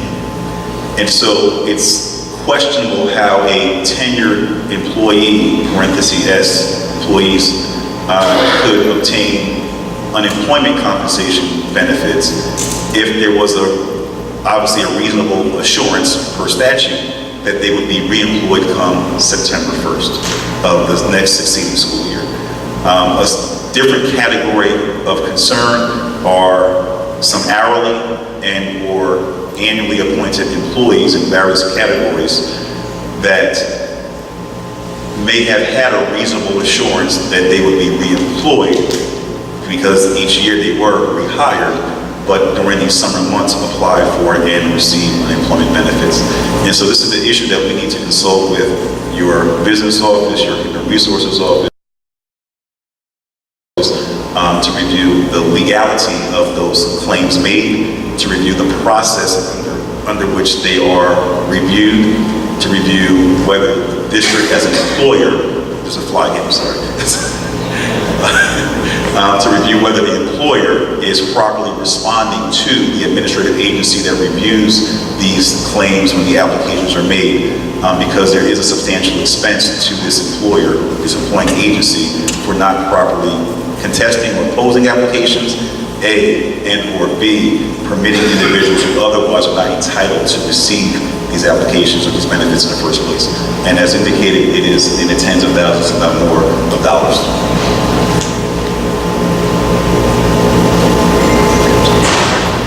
Thank you. If you can go to your third issue, please. Thank you, Madam Chair. The third issue and final issue. I'm sorry. I have a question. How does that affect the district? Doesn't the employee pay into unemployment? Well, the employee does pay a very small portion into the unemployment fund, but the district is on the self-insurance method for unemployment claims. Every individual who works for the district pays a very nominal amount into it. But when an actual claim comes in, the district pays 100% dollar for dollar. So the $110,000 that was paid out to these questionable individuals, that total amount was billed to the district, and the district had to pay in that $110,000. Thank you for clarifying that. Thank you. The third and final item has to do with credit card charges for the Lowe's Home Center. And this is similar to previous reports that we've given with some of the vendors that the district uses. Lowe's Home Center, and I think everybody's familiar with what Lowe's is. It's the equivalent of a Home Depot. The Lowe's Home Center, where we spent $208,000 over the last 4 years.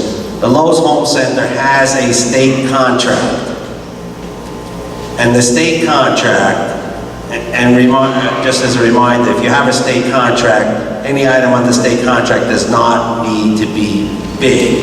But the state contract with Lowe's Home Center is for walk-in items. And I emphasize the word walk-in items.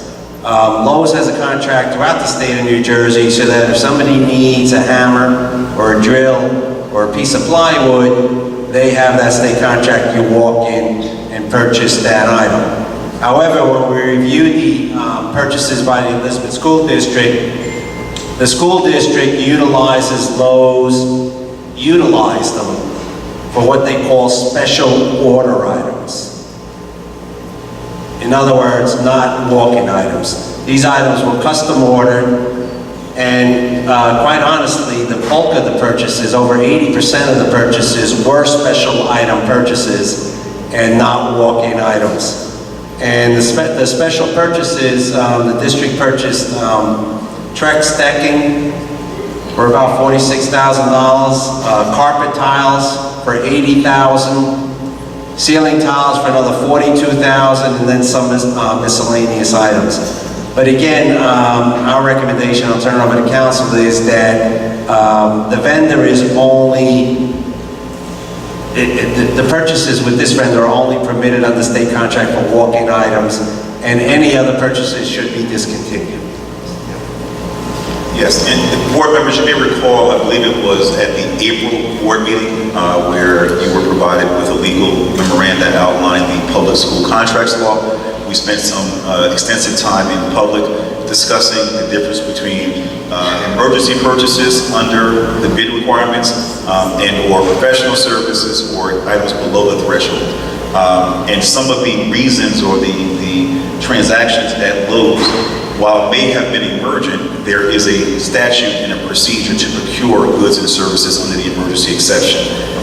A credit card on a state-authorized vendor list doesn't satisfy that. And so I'll just point your attention to that prior memorandum. This policy, updating and revising your procurement practices has already been submitted to your business office. I'm not sure if it's on tonight's agenda or not, but that needs to be updated and approved. It is, so it's on tonight's agenda for first reading, I believe, and it'll be adopted at second reading at the next meeting.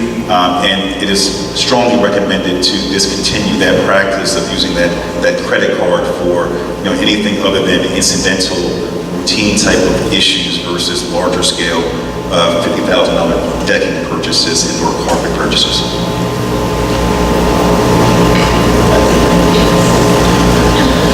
That concludes my report. Thank you. Madam President? Yes. Question. For 6 months now, we've been hearing this report, this audit, and a lot of great information, a lot of good stuff. What I haven't heard is, when are we going to start recuperating some of this money? I don't hear a plan to recuperate it. I hear we've been overbilled, we've been overcharged, we've been overpaid, but I don't see anybody doing anything to recuperate any of the money. So I think it's great that you're finding all these overbillings or this inadequacy in the way we were doing business, but when do we start to improve the process?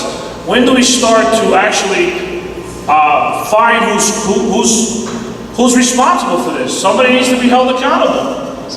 If I may, sir, you've actually already started the process by reference of the report I provided, and Mr. Lurch and I provided in April regarding the procurement practices, the emergency procurements, etc. You're revising and updating a policy tonight to be in compliance with state statute and accountability regulations. You were presented with another policy tonight regarding the provision and procurement of professional services so that they're done in a more transparent and accountable fashion rather than was done in the past under prior leadership of this Board of Education. So I commend Ms. Bathalis and this Board of Education for being transparent and receiving updated monthly reports on the status of this investigation rather than waiting a year or more for us to compile what has already been hundreds, if not thousands, of pages of documents. So what we're doing is being ethical and keeping our client reasonably informed of the status of our investigation so that you don't get a bill for $1 million a year later and wonder why. Not suggesting our bill will be that high, just giving you an example. You are currently operating in a much more efficient and accountable manner than you have in the past, and we will continue to do that upon request of this Board of Education to give you updates. The second part of your question as to when and why and how you may receive recoupment of some of those funds. You may have not heard what I said at the beginning of my presentation, which was that line of questioning and discussion would be more appropriate under the closed session exception to the Open Public Meetings Act because it involves attorney-client privilege as well as anticipated litigation, because that's how you would have to go about getting the money back, and it requires legal strategy and analysis, etc. That would not be appropriate for me to discuss in public, nor would it be appropriate for you to discuss in public after we discuss it as a board and an attorney in closed session. Well, my question was, when? I indicated tonight. We're going to talk about it tonight in closed session, and then there's a legal process, so I can't tell you when. You will or may receive anything back. It could be a week, it could be 2 years. But when do we start the discussion about the process, about our strategy, the opportunities to recuperate money? When do we start that discussion? Is that going to be tonight? No, what you're telling me is we've discussed policies going forward. We're looking forward so we don't commit the same mistakes, so that we do business in a more transparent way, that we're above board. But what are we doing to recuperate monies from the past is my question. So you're telling me we're going to do that. When is my question to you? When are we going to create this strategy or discuss the opportunities? We're going to. It's 6 months now, and I haven't heard that. I know there's two, for example, there are 2 vendors that we do business with that were part of an OFAC report that are fleecing the district and are operating in the red. Am I wrong, Mr. Lurch? Are you aware of the two providers, daycare providers that are operating in the red? And we're about to actually give them a contract again and continue to do business with them. And I don't see where we recuperate the money. So we're talking maybe $500,000 or more. So again, sir, we will continue, I'm using the word continue because this board and these 2 professionals have had a discussion in closed session.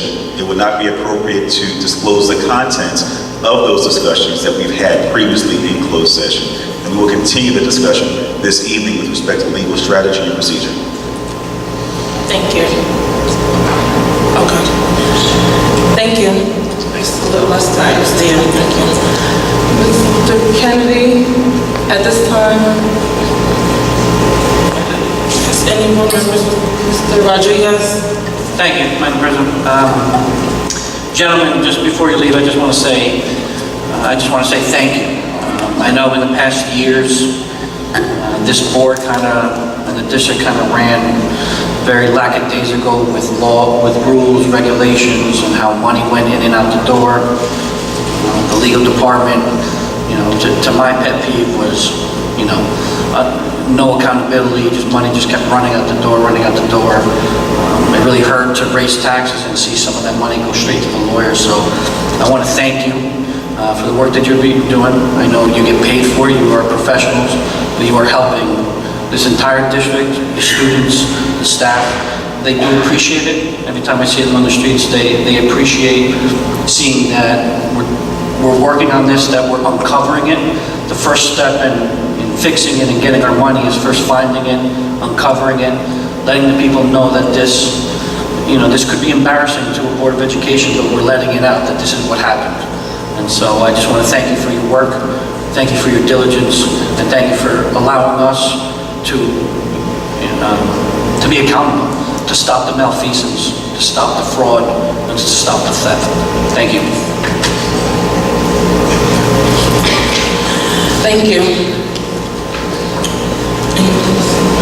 Okay, seeing none, Mr. Kennedy, I would like to go through the agenda, please.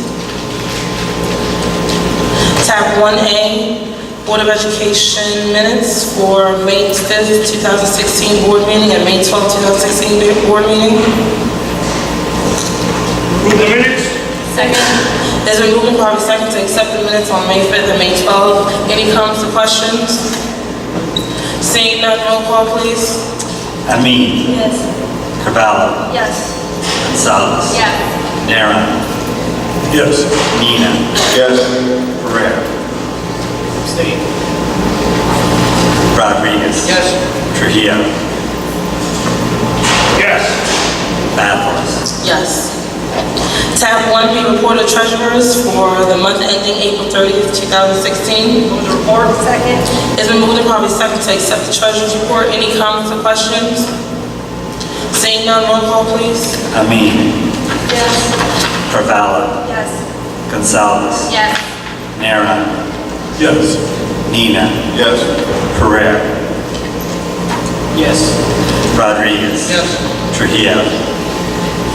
Yes. Bathos. Yes. Tab 2A, personnel report. Move the report. Second. It's been moved and probably second to accept the personnel report. Any comments or questions? Madam President, I have a question. Yes, Mr. Trujillo. Mr. Williams, I remember, and you didn't get back to me on this, and I'm sure it was an oversight. You had said to me that I should not move an item on the agenda if I intend to vote in the negative. I never got clarification on that. Do you remember telling me that? Yes, sir, I do.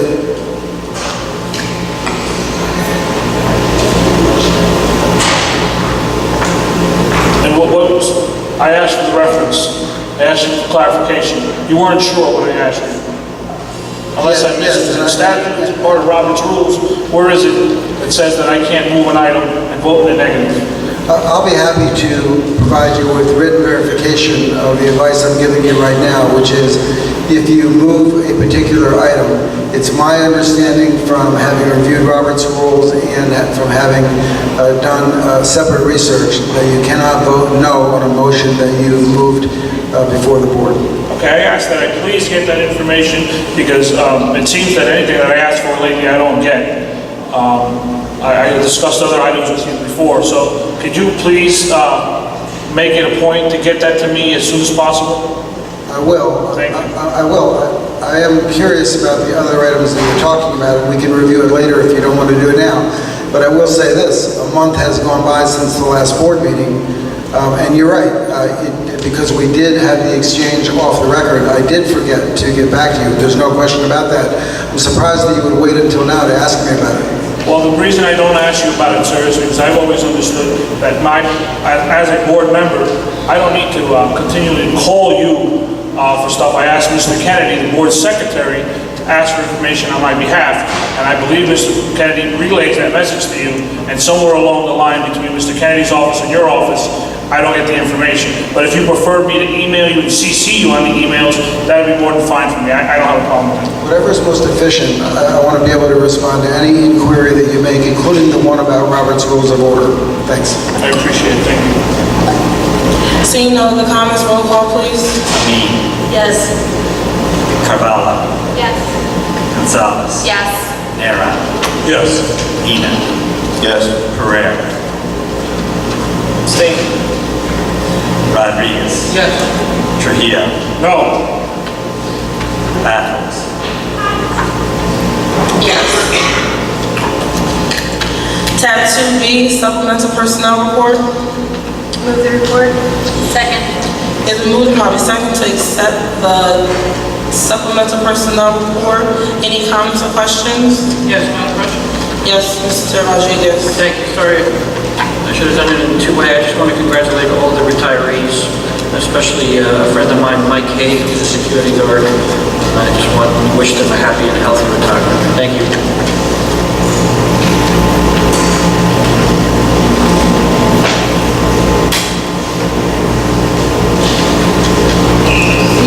Comments, roll call, please. Amin, Yes. Carvalho, Yes. Gonzalez, Yes. Nera, Yes. Ina, Yes. Pereira, Yes. Rodriguez, Yes. Trujillo, Abstain. Battles, Yes. Tab 3, tuitions report. Move the report. Second. It's been moved and probably second to accept the tuitions report.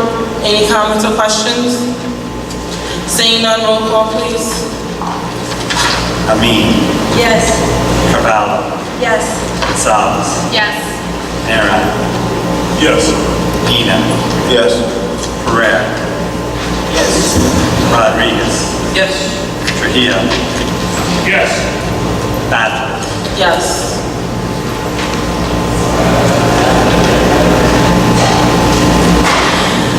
Tab 4A, superintendent's report. Second. It's been moved and probably second to accept tab 4A. Any comments or questions? Seeing none, roll call, please. Amin, Yes. Carvalho, Yes.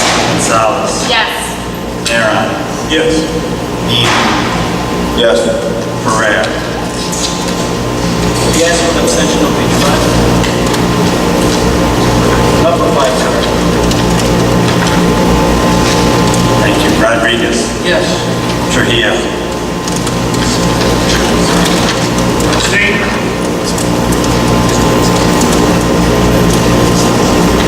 Battles, Yes.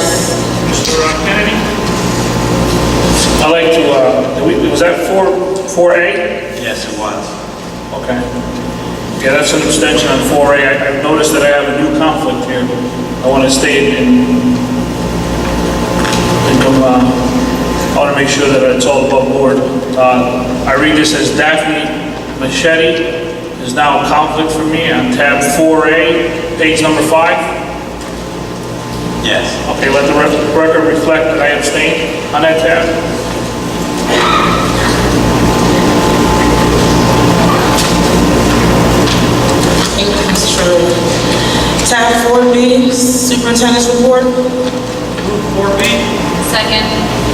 Is it moved and probably second to accept the superintendent's report? Any comments or questions?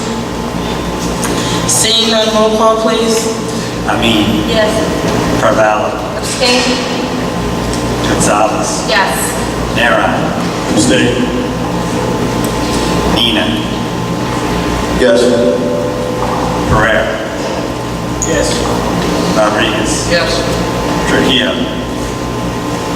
Yes. Mathis. Yes. Tab 4BB, supplemental superintendent's report. Move the report. Second. Is it moved and probably second to accept the supplemental superintendent's report? Any comments or questions? Seeing none, roll call. Yes, Mr. Nero. I can't hear you. This is the one in the binder. Is that the final one, or is there another one in September? There should be 5 items on it. There's 5. Okay, I have the wrong one.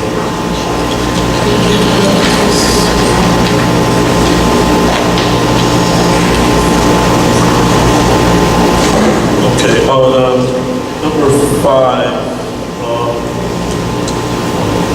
I'd like to, can we amend this motion? Sorry, Mr. Brown, I can't hear you.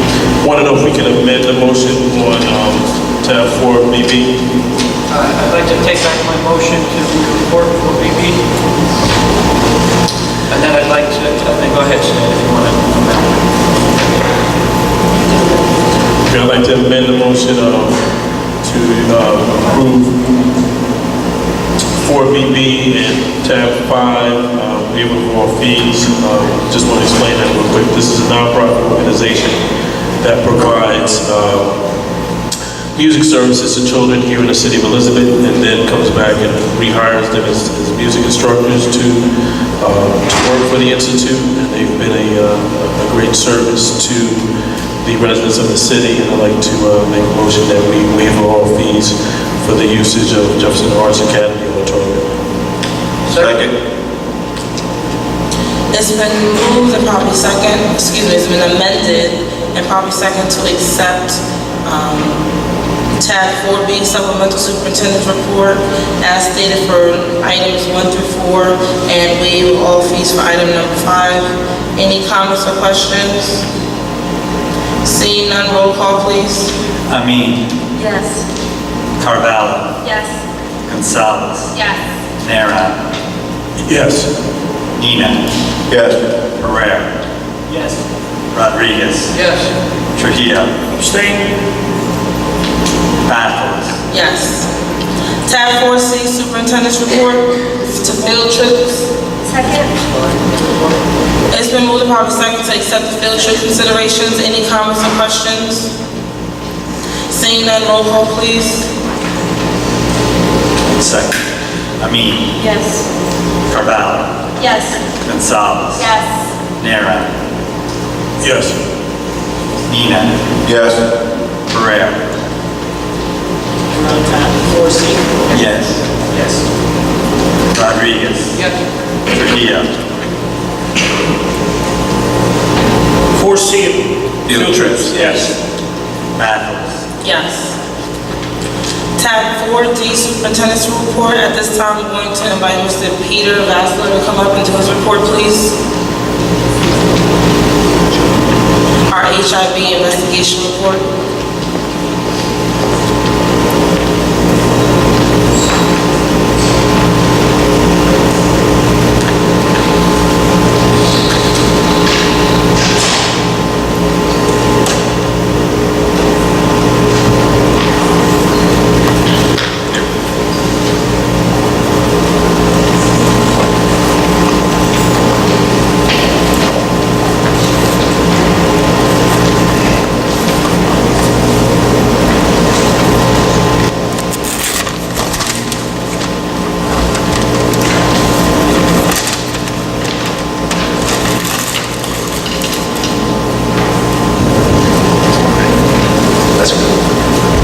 Good evening, board members, Superintendent Hubelmeyer, fellow staff and community members. According to our board policy on harassment, intimidation, and bullying, in our New Jersey state law.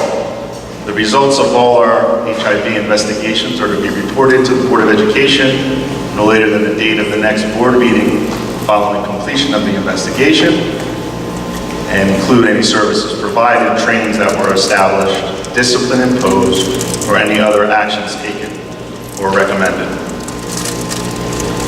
Since our last board meeting up through June 9th, we have conducted 62 HIV investigations throughout the district.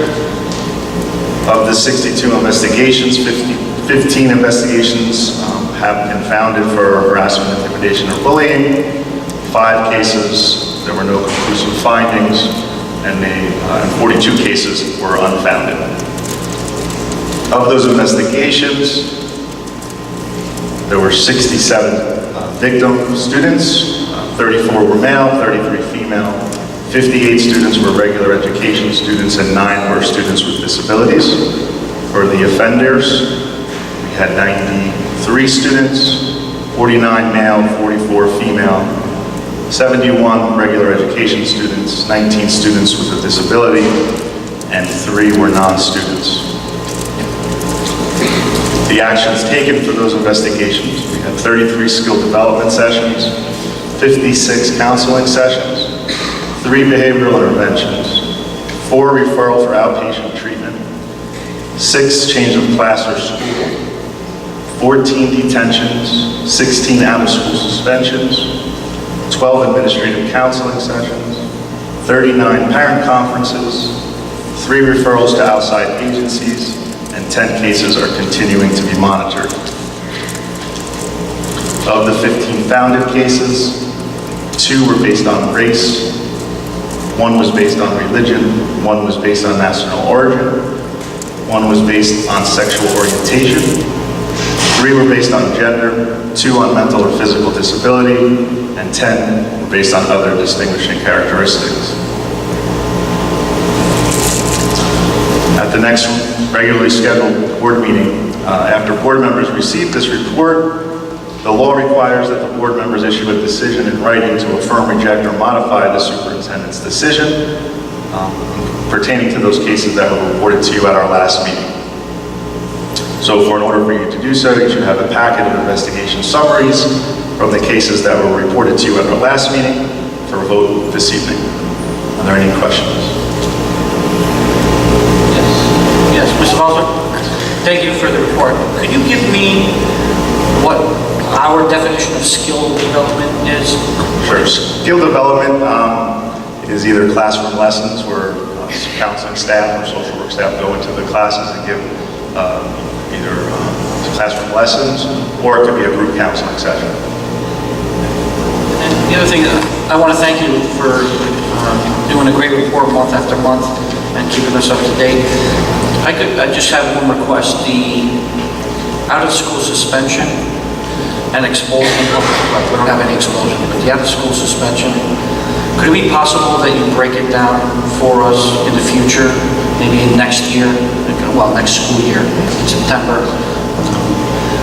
by male, by gender, by ethnicity also, and then also if you could add in there special education status or not, if possible, just some of those, just to see what the data shows out, if there's any trends or anything like that. So breakdowns of the schools, the out-of-school suspension. Yeah, right, especially the out-of-school suspensions, in those ethnicity, gender, and also special education eligibility. Not the categories, just if they were in special education or if not, or general ed. Thank you, I appreciate it. You're welcome. Any other questions?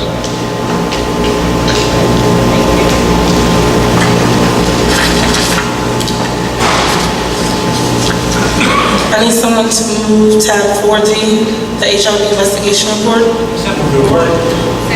It's moved and probably second to accept the HIV investigation report.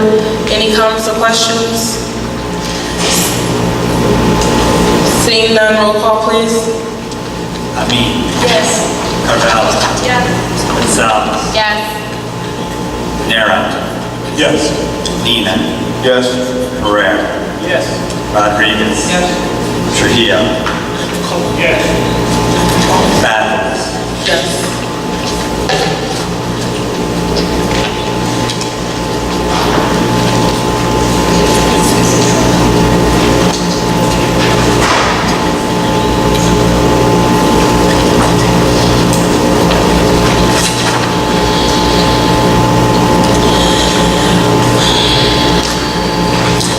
4E inside EPS superintendent's report. I just need someone to table this report. Motion to table? Second. Is it moved proper second to table the inside EPS report? Roll call, please. Amin. Yes. Carvalho. Yes. Gonzalez. Yes. Nera. Yes. Nina. Yes. Pereira. Yes.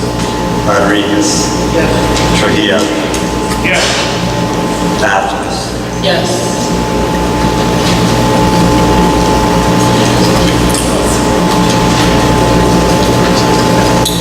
Tab 5, authorizations report. Move the report. Second. It's been moved probably second to accept the authorization report. Any comments or questions? Yes, Madam President. Yes, Mr. Rodriguez. Thank you. I just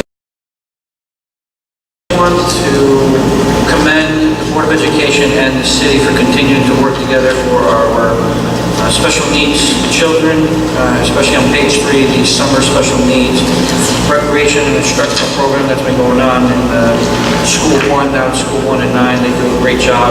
I know many of us have visited that program through the summer, and I just want to commend the Board of Education for continuing to work together with the city of Elizabeth. Thank you.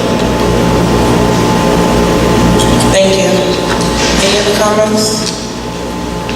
Seeing none, roll call, please. Amin. Yes. Carvalho. Yes on everything except for tab 5, page 6, abstain.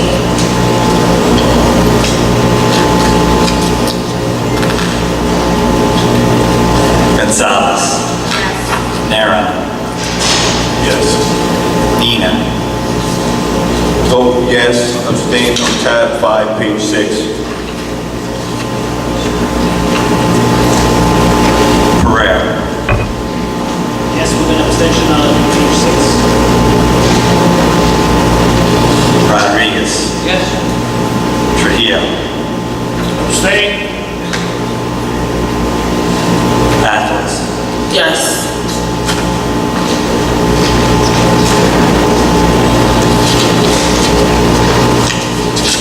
Tab 5A, supplemental authorizations report. Second. Mr. Rodriguez, your microphone's not on. It's been moved and probably second to accept the supplemental authorizations report. Any comments or questions? Seeing none, roll call, please. Amin. Yes. Carvalho. Oh, I'm sorry. Gonzalez. Yes. Nera. Yes. Nina. Yes. Pereira. Yes. Rodriguez. Yes. Trujillo. Yes. Mathis. Yes. Tab 6, finance and accounting report. Move the report. Second. It's been moved and probably second to accept the finance and accounting report. Any comments or questions? Yes, Madam President. Yes, Mr. Rodriguez. Thank you. I just want to inform the public, our legal bills this month are at $184,000, and last year, the same month, was over $400,000. So once again, we're keeping our legal bills, we're cutting them in half and more, month to month to month. Thank you. Any other comments? Seeing none, roll call. Yes, Mr. Now that we're saving all this money, are we gonna test the water? Any other comments? Seeing none, roll call, please. Amin. Abstaining 1, 4, 8, 10, 11, 18, 24, 26, 28, 30, and 36. Yes, and the rest. Gonzalez. Yes. Nera. Yes. Nina. Yes. Pereira. Yes. Rodriguez. Sorry, I think I lost it. No to 24 and abstain on 30. Yes to everything else. Trujillo. I do have a question. Number 36, the Public Relations Services, $4,725. I'd like to see the bill for that. Is that the one statement put out? The one in reference to the security guard who allegedly sexually assaulted one of our students? Or does that entail more work? Entails more work. Okay, I'd like to see the bill for that. Okay. I vote no on 10. Bathos. Yes.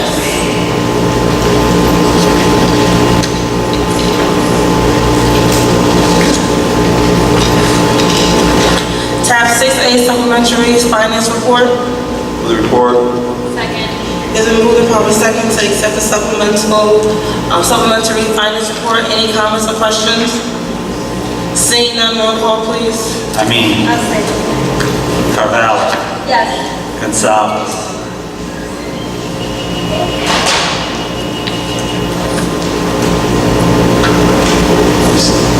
Ms. Gonzalez. Yes. Nera. Yes. Nina. Yes. Pereira. Yes. Rodriguez. Yes. Trujillo. Abstain? Bathos. Yes. Tab 7A, supplemental award of contracts report. Move the report. Second. It's been moved and probably second to accept the supplemental award of contracts report. Any comments or questions? Seeing none, roll call, please. Did you skip 7? Ms. Bathos? Did you skip 7? Did I? We can do 7A first. I apologize. Well, then, okay. Just two. You can just call the vote for 7A since I already did. Okay. It was. Should I do 7A? You did 7A, sorry. 7A, Amin. Yes. Carvalho. Yes. Gonzalez. Yes. Nera. Yes. Nina. Yes. Pereira. Yes. Rodriguez. Yes. Trujillo. Abstain? Bathos. Yes. Tab 7, awards of contract report. Move the report. Second. It's moved and probably second to accept the award of contracts report. Any comments or questions? Seeing none, roll call, please. Amin. Yes. Carvalho. Yes. Gonzalez. Yes on all but the first two contracts. No to those 2. No to those. Abstain to those, sorry. Abstain. To the first two contracts. Nera. Yes. Nina. Yes. Pereira. Yes. Rodriguez. Yes. Trujillo. Yeah, I have a question, Mr. Williams. Yes, sir. All these contracts that are being proposed here, are they all being reviewed by legal counsel prior to coming to the board's attention? Can you turn his microphone on, please? Thank you. Is that done in-house, or is that something that's done by special counsel or by your firm? It's been done in combination with the staff attorneys in-house, as you mentioned, as well as referred to one of the attorneys in my firm or in Robert Barrett's firm for further review in terms of procurement compliance and some of the issues that we've been dealing with all year about procurement. I don't want to belabor the point, but I do want to mention that those reviews, for instance, we had earlier reviewed contracts that were proposed for Aspire Technologies. We worked with the IT department and a consultant that we brought in, and the new contracts that are on for tonight that you're voting on, we were able to save from the original bid $200,000 in additional funds for the board. So yes, we are doing a review of each one of these contracts with a mind with two goals in mind: contract procurement compliance, as well as the structure of the way they're being bid to see if they can be improved upon. Thank you, sir. No.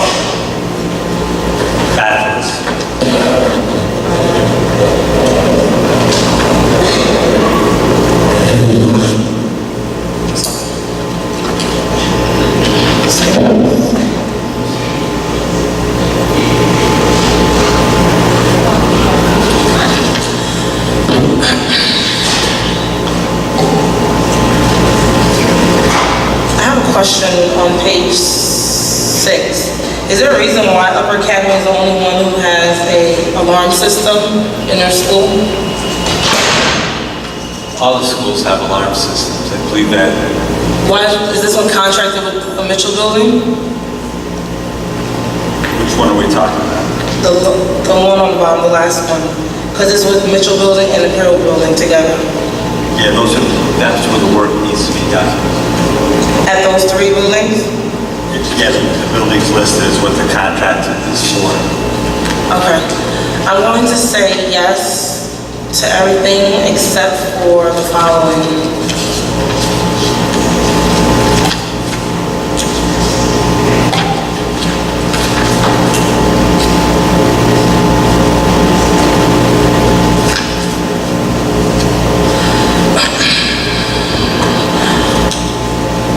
No to page 7. The first and the last one. And actually the first 2. So the first 2 contracts on there, which is the Vanguard contract. So no to that. No to the amendment to the contract for Lonnie Bus Company. And also, I'm going to abstain to the Let's Jump Party rental. And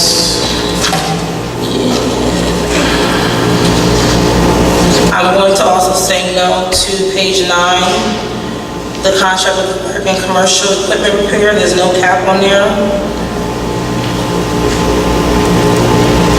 And everything else is fine. Thank you.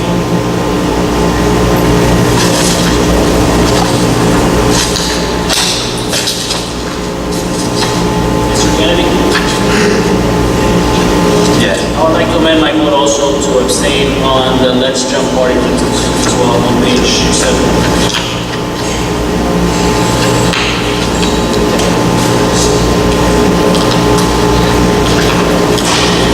Thank you. Tab 8, summary claims list. I need someone to move the report, please. Move the report. It's been moved and probably second to accept the summary report under tab 9. Any comments or questions? Seeing none, roll call, please. I'm sorry, I didn't hear. Carvalho. Yes. Gonzalez. Yes. Nera. Yes. Nunez. Yes. Pereira. Yes. Rodriguez. Yes. Reflected no in the abstention on the claims list. From tab 6. Just if I can reflect no and abstention in the claims list later. Oh, okay. Yeah. Thank you. Trujillo. No. Battles. Yes. Tab 10, designation of depository for school funds. I would like to table this into the next board meeting. Second. Roll call, please.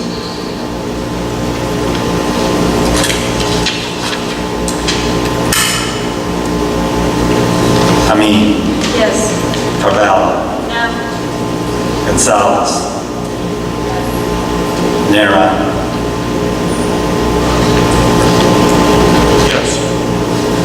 table it, right? Yes. Yes. Nina. Yes. Pereira. Yes.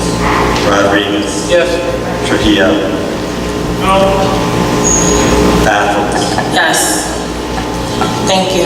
Tab 10A, Union County Educational Service Commission Environmental Safety Program for 2016-2017. Tab A. 10A, sorry.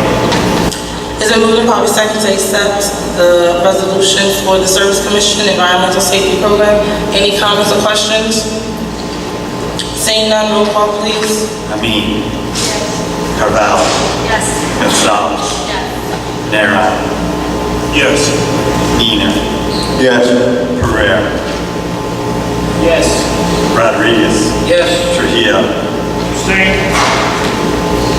Baffles. Yes. Tab 10B, resolution, there's no title. That's the For this- authorization for a temporary short-term loan. This is a short-term loan. Yeah, it's a state anticipation note loan.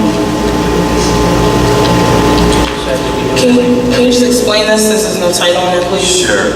Every year, the Department of Education withholds our June payments. So you're allowed to apply to a bank for a loan that instead of getting the state aid, you get the loan and then the state pays back the loan plus interest on July 8th. So it's a loan to get us through our cash flow needs in June. That's repaid by the Department of Education in July. Thank you. So tab 10B. What is it called? It's called the State School Aid Thank you. Anticipation Note. Tab 10B, State School Aid Resolution. Tab 10B. Second. Is it moved probably second to accept the resolution for the state school aid? Any comments or questions? Mr. Kennedy? Yes. Basically, this is just the bridge loan? That's another way, that's what it's called, yes. Bridge loan, okay. The only difference is that you have to submit quite a bit of paperwork. The county superintendent has to prove our need for the cash, and if we don't get the loan, we'll be about $6.9 million short.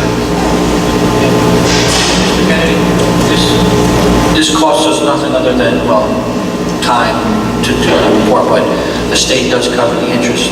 Yes, you submit the note, which is between the bank and us, and it includes the interest to the department. And then when we get our state aid, it's the payment and interest. Thank you. How's the bank chosen? I see it's Bank of America. Why not a local bank?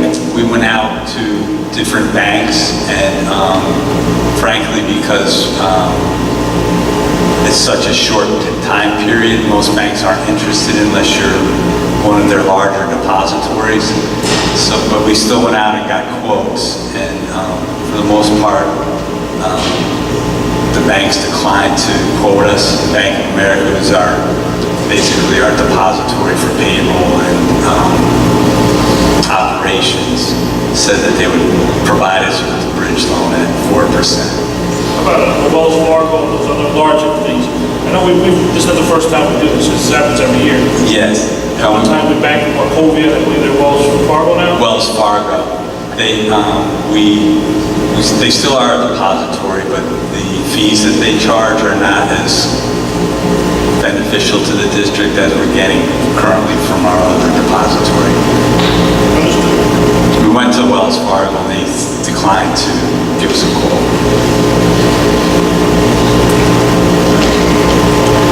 Any other comments? Seeing none, roll call please. No. Carvalho. Gonzalez. Yes. Nera. Yes. Nina. Yes. Pereira. Yes. Rodriguez. Yes. Trujillo. No. Baffles. Yes. Tab 10C, agreement with the Essex Regional Educational Service Commission, transportation services for the 2016-2017 school year. The resolution. Second. Is it moved and probably second to accept this resolution? Any comments or questions? Yes, Madam President. Yes, Mr. Pereira. Mr. Kennedy, can you explain this one for me? Yes,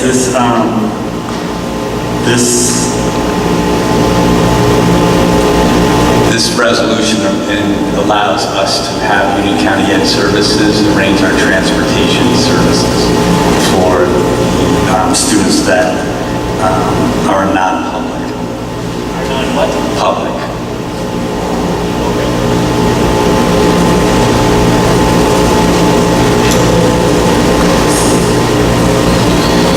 Any other comments, questions? Seeing none, roll call, please. Abstain. Carvalho. Yes. Gonzalez. Yes. Nera. Yes. Nina. Yes. Pereira. Rodriguez. Yes. Trujillo. Abstain? Bathos. Yes. Tab 10D, payment for unused vacation days. Second. It's been moved and probably second to move the resolution on the payment for unused vacation days. Any comments or questions? Seeing none, roll call, please. Yes. Carvalho. Yes. Gonzalez. Yes. Nera. Yes. Nina. Abstain. Pereira. Rodriguez. Yes. Trujillo. Yes. Bathos. Abstain. Tab 10E, resolution supporting the City of Elizabeth Safe Routes to School project and the application for Safe Routes to School funding to make infrastructure improvements that will improve the walking and biking environment for our students. Second. Is it moved and probably second to accept this resolution? Any comments or questions? Madam President, Yes, Mr. Trujillo. can you I read the resolution for the most part, and I think I understand what it is, but we're not funding anything here. This is just in support of That the is project. correct. Yes. Thank you. You're welcome. Any other comments? Seeing none, roll call, please. Yes. Carvalho. Yes. Gonzalez. Nera. Yes. Nina. Yes. Pereira. Yes. Rodriguez. Trujillo. Yes. Bathos. Yes. Tab 10F, NJSIAA membership. Resolution. Second. It's been moved and probably second to accept the membership in the New Jersey Interscholastic Athletic Association. Any comments or questions? Seeing none, roll call, please. Yes. Carvalho. Yes. Gonzalez. Yes. Nera. Yes. Nina. Yes. Pereira. Rodriguez. Yes. Trujillo. Yes. Bathos. Yes. Tab 10G, qualifying, appointing an environmental company to conduct district-wide samplings and testing for the presence of lead in water. Second. It's been moved and probably second to accept this resolution. Any comments or questions? Yes. Yes, Mr. Trujillo. I see the agreement here, and I haven't read it, I'll be honest with you. I read the resolution. Mr. Williams, much was said that the state of New Jersey would be doling out dollars to different city schools in order to test the water. I see this contract, correct me if I'm wrong, it's for a cap of $104,000 plus. Will the state of New Jersey be giving us this money? Have they approved this contract and reviewed this contract? It's sort of a multi-part question, so I'm going to take them one at a time. Yes, when we approved the process of competitive contracting to go out and get bids for these services, we complied with the DEP expanded scope so that we're testing for many, many, many more sources of water in the schools than we had originally planned for. And we did that for a number of reasons. One is the state has adopted criteria which are much more comprehensive and which are appropriate. And also because Governor Christie had announced that there would be funding for the school districts that did testing in compliance with that scope. So we did it. We've been out to market. The proposals came in last Friday, and they were evaluated. A report was posted in connection with the outcome of that. There was a weighted average established for experience of the lab, costs, and the report is in compliance with the Competitive Contracting Act. And I'm sorry if I sound long-winded on this one, because we went and met with the county superintendent of schools and the county administrator, the administrator, the superintendent, and I met with them earlier in the week. Notwithstanding the governor's announcement, it is unlikely that the state will reimburse for the cost of testing. Now, you and many others have urged that we test as soon as possible. And we're going to be testing starting immediately so that we can take whatever remedial action is necessary, and which of course would have to be approved by further vote of this board when we get the test results back in August. But we'd like to have all of the remedial work done before school starts in September. The question of reimbursement from the state, I think when the governor made that announcement, he did not have any understanding of what it would cost to test that many additional sources of water. We're testing the water in the kitchens, we're testing the water of course, the water fountains, we're testing the water sinks in some of the bathrooms. It's a much broader scope. We anticipated that the bids for the cost of that expanded scope of testing would be many, many times what the bids were when they came in. We were very, very pleasantly surprised. I know it's a lot of money at $100,000. I would have thought, because we're testing so many more sources, it would have been 3 or 4 times that. So no, we're not going to be reimbursed, I don't think. At least at present, there's no legislation, there's no funding for it at the state level. The expenditure is a good one. It should go forward as soon as possible, and I urge everyone to support the award of this contract and the process that we follow. So, following the process, what we took for, what we were doing was assuming that the state would fund it because the governor said he would. And they proposed a standard of testing that they would fund. So we went ahead and we followed the suggested path by the state. And now we find that although we followed all those guidelines, we're not going to be reimbursed. I urge you to think about what we've done here. There was a proposal on the agenda which was being recommended to test roughly a third of the number of sources of water in the schools that we're going to actually be testing. That proposal for that 1/3 as many sources cost, I think it was $80-some thousand. We decided not to go ahead with that. Instead, we decided to test a lot more sources of water, which of course is a good thing for the protection of the students and the people who may be consuming that water, to test as many sources as we can. So by spending a little bit more money, we're going to get a much better result. We're going to comply with state law. We're going to preserve the ability to seek reimbursement if and when it comes, and we're complying with the standards adopted by the New Jersey Department of Environmental Protection. To make it sound as if we made a mistake in doing that would be an erroneous assumption. Yeah, I think you're misunderstanding. I'm not saying that we made a mistake. I'm saying that we got to the same result. We still waited over a month and a half to get it done or more. We could have been maybe providing bottled water for our students in the meantime while we were working on all this. I for one, understood that the state would not fund this. I thought they wouldn't, and I made it clear then that being the bureaucracy the state government is, they would have it, they would find themselves hard-pressed to even find this money because of the reason you mentioned. They eventually, I think they underestimated the enormity of this, but I really don't care what other districts are doing. the truth is, we've always led, and we've had all the successes. We've had this attitude that we lead and we go first, and I think we dropped the ball in waiting. Although I think the intention was good, I think at the end of the day, we failed our students because we put them at risk for at least a month and a half. And lead poisoning is not something that we can put a dollar amount on. Any child who could contract lead poisoning from our water. I mean, there's other sources, obviously, and I'm glad we're going to look for other contaminants as well.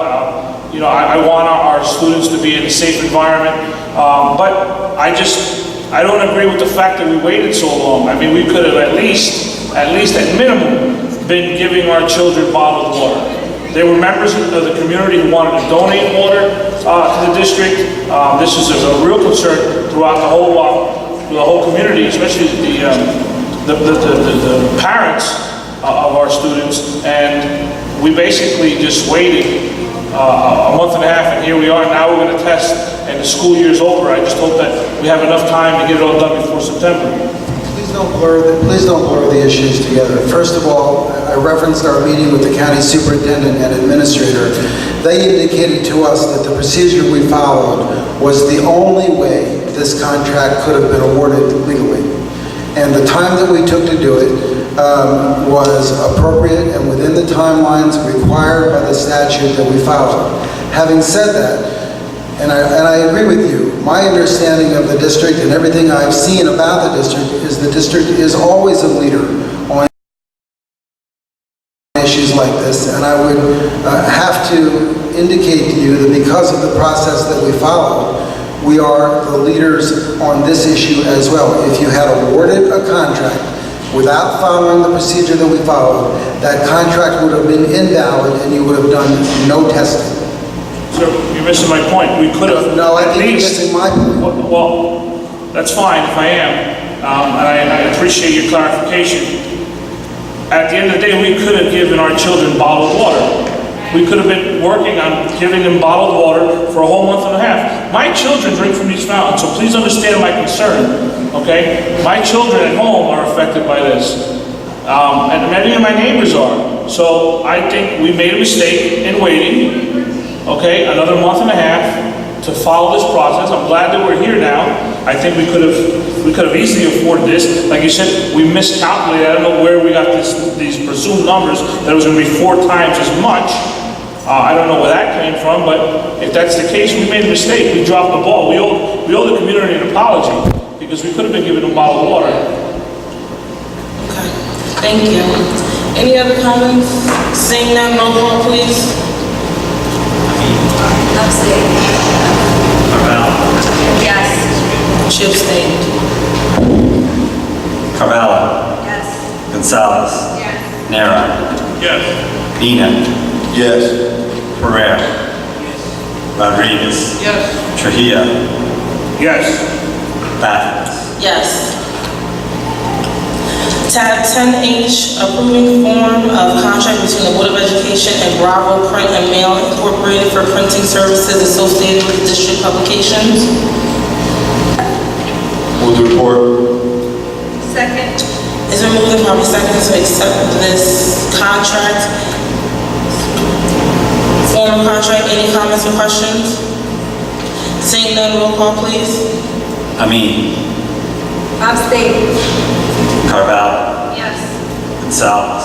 Yes. Nera. Sorry, I should have asked a question. This is not for the entire year. This is just for the limit that is stated here. Bravo Printing has submitted proposals which, when totaled together, are under the bid threshold, and that's why the contract can be awarded at this time.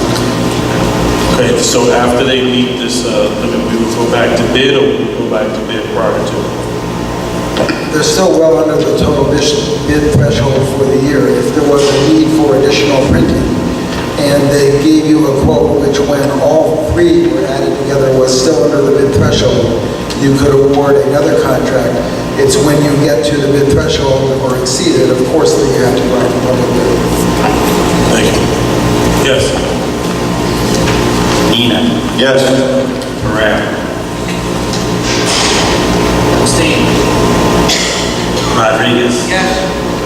Trujillo. Yeah, Mr. Williams, does that include, if this contract is rendered, is that aggregate for the whole year? Yes, sir, it would be. Is that a calendar year or is that a budget year? I think the way you've been awarding your contracts, and I would investigate further, but the way I understand you've been awarding your contracts, it's for the school year. And at the end of this school year, you would probably have to go out and bid all of, I think you bid all of your contracts for vendor services like this for the upcoming school year. No. Mathis. Yes. I just want to remind the board members that if you have any comments or questions, please do so after the motion has been seconded and not wait until we're waiting until you're voting. When you're supposed to be voting, I ask that you vote yes or no or abstain, and when you're supposed to be asked a question, I ask that you do so then. Thank you. Tab 10I, resolution for approving form of contract between the Elizabeth Board of Education and Strategic Message Management Incorporation as board's public relations firm. I have a question. It needs to be moved and seconded, Mr. Are we there yet? Second. You said what? So we're not there yet? It's been moved and probably second to accept the resolution. Any comments or questions? Yeah, I have a question. Yes, Mr. Trujillo. Didn't we just hire this guy last month? What's the difference between this one? This is, if I may, through the president, this is the process that we've been engaging in since January. And it's the appropriate process. I have to say, from our review of what's been done before, it was never followed before. The contract, this is no different. It's not another contract, it's not an expansion, it's not an increase in anything. It's simply the form of contract which memorializes the award of contract done by resolution at the prior meeting. It's a two-step process, and it changes nothing that you've already done before in any way, other than to approve the form of the contract. That's true of... This isn't subject to bid either? No, sir. No. It was done as an extraordinary and specifiable service within the dictates of the procurement law. Oh, thank you. Any other comments or questions? Seeing none, roll call, please. Amin. No. Carvalho. Yes. Gonzalez. Yes. Nera. Yes. Nina. Yes. Pereira. No. Rodriguez. I'm sorry. Trujillo. No. Mathis. Yes. Tab 10J, resolution for invoking the doctrine of necessity. Second. Is it moved and probably second to accept the resolution? Any comments or questions? Yes. One question here. Mr. Williams, do we have to actually read We this? can't hear you. Do we actually have to read this resolution? The doctrine of necessity? Under the circumstances in our review of the procedures outlined by the state, it would best to read the whole resolution, yes. Would you like me to read it? Yes, thank you. Resolution invoking the doctrine of necessity. Whereas the School Ethics Acts, NJSA 1880-12-21, was enacted by the New Jersey State Legislature to ensure and preserve public confidence in school board members and school administrators, and to provide specific ethical standards to guide their conduct. And whereas the School Ethics Commission has provided guidance in Public Advisory Opinion A0398 regarding how a board should invoke the doctrine of necessity when a quorum of the Board of Education has conflicts of interest on a matter required to be voted upon. And whereas the opinion set forth that when it is necessary for a board to invoke the doctrine of necessity, the board should state publicly that it is doing so, the reason that such action is necessary, and the specific nature of the conflicts of interest. And whereas, in keeping with the legislative purpose as set forth in NJSA 1880-12-22, A, the School Ethics Commission views public disclosure of conflicts of interest to be paramount when it is necessary to invoke the doctrine of necessity. Now therefore be it resolved by Elizabeth School District Board of Education hereby invokes the doctrine of necessity for the reason of approving the collective negotiations agreement between the Elizabeth Education Association and the Board of Education, and the Elizabeth Administrators and Supervisory Council and the Board of Education, and that it must do so because of the conflicts of interest of 6 of 9 board members reflected on the annex schedule who have conflicts due to their familial and business interests. And be it further resolved that the Elizabeth School District Board of Education is herewith meeting the requirement to read the resolution at its regularly scheduled June 16, 2016 public meeting, and will post it where it posts public notices for 30 days, and will provide the School Ethics Commission with a copy of the resolution as required by the decision of the School Ethics Commission.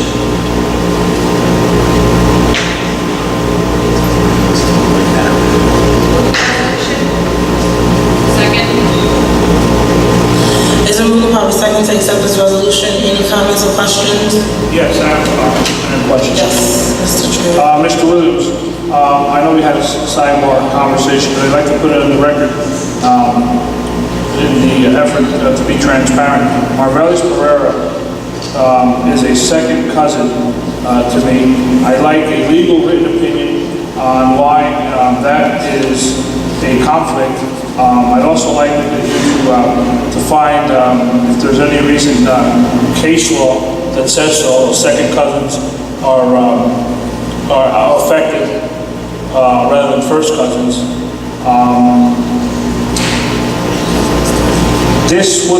Had this been known to me earlier, I mean, I've always known she's my cousin. I was put on a negotiation committee, Mr. Williams. Had I participated in those negotiations, it would have been unethical. Is that right?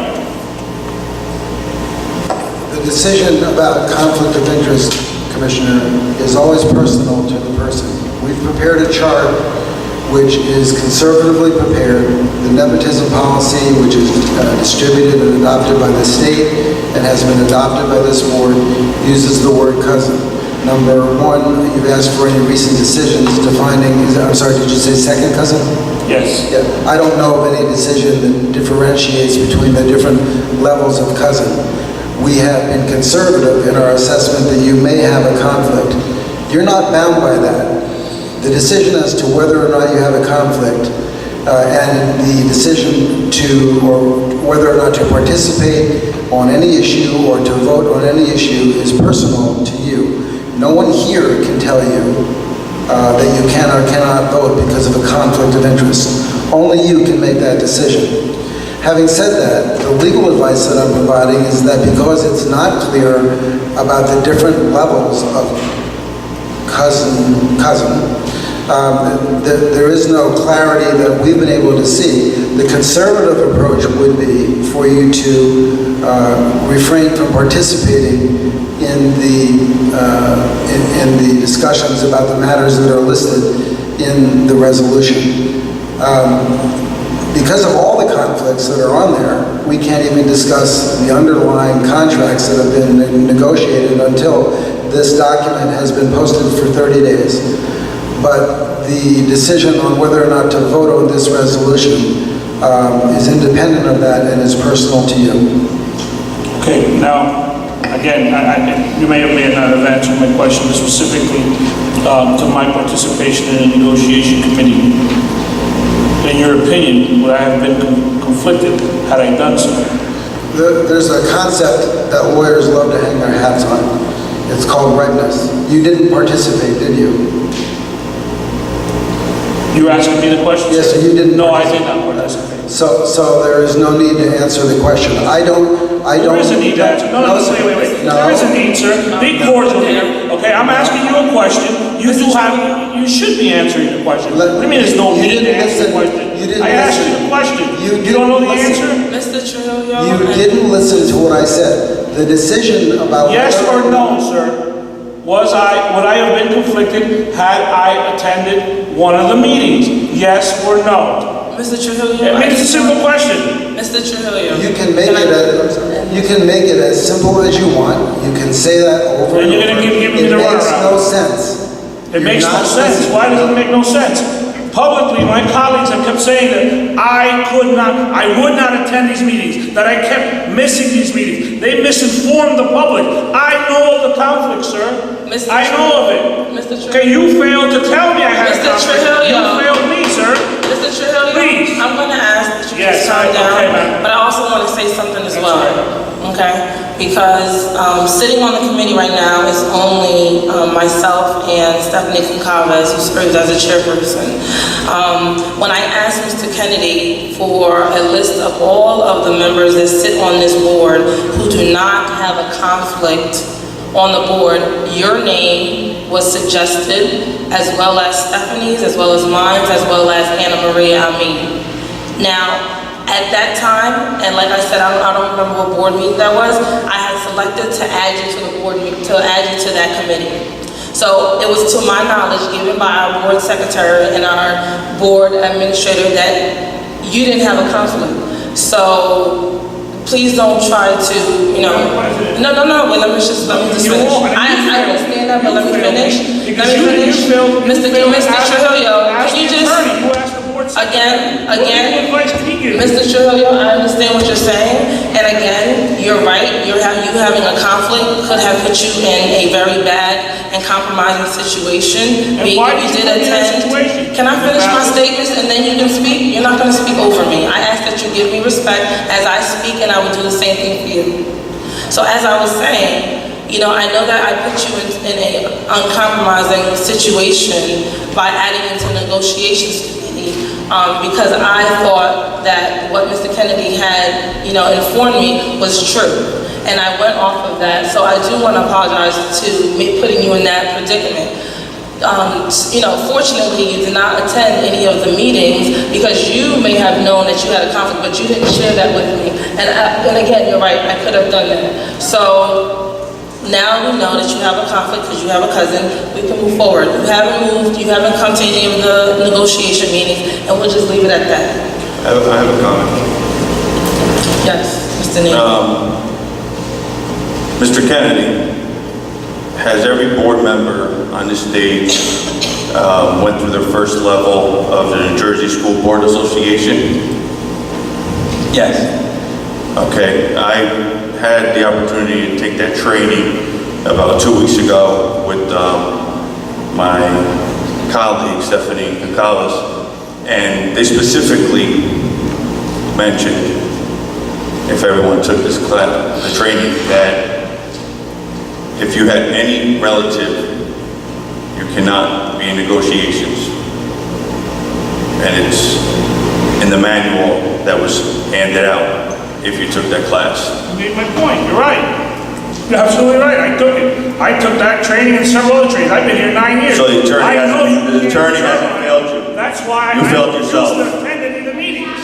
I refused to attend any of the meetings. But I think that also, that you The only reason I was put on that was because Mr. Muron created a conflict when we hired the vice principal at School 6, who was a business partner of his, and that created a problem. Let's be transparent. And we are being transparent, and that's why I was open to letting you know that your name was suggested. But if you knew that you had a conflict, then you should have spoken to me as well, instead of just thinking, oh, okay, let me just be on this committee. You should have also been open and transparent with me and let me know as well. It isn't really a committee, there's just two of you. Okay, and there are other members who don't have a conflict, I'm on another committee. And you've missed too, because your name was on that committee. There are other members on this board that don't have a conflict, and they should be on the committee. Okay, but at the time... You relegated myself, Ms. Amin, and Mr. Pereira to the side. That's what you've done to us. We're not part of any of this process. We're not told. Till today, I didn't know that the coach might be fired. Mr. Trujillo, thank you. Roll call, please. Amin. Carvalho. Yes. Gonzalez. Yes. Nera. Yes. Nina. Yes. Pereira. Yes. Rodriguez. Yes. Trujillo. No. Bathurst. Yes. Tab 10K, resolution to approving the form of contract between Elizabeth Board of Education and E-Rate Consulting Incorporation as the auditing consultant. Move the resolution. Second. It's been moved and probably second to accept this resolution. Any comments or questions?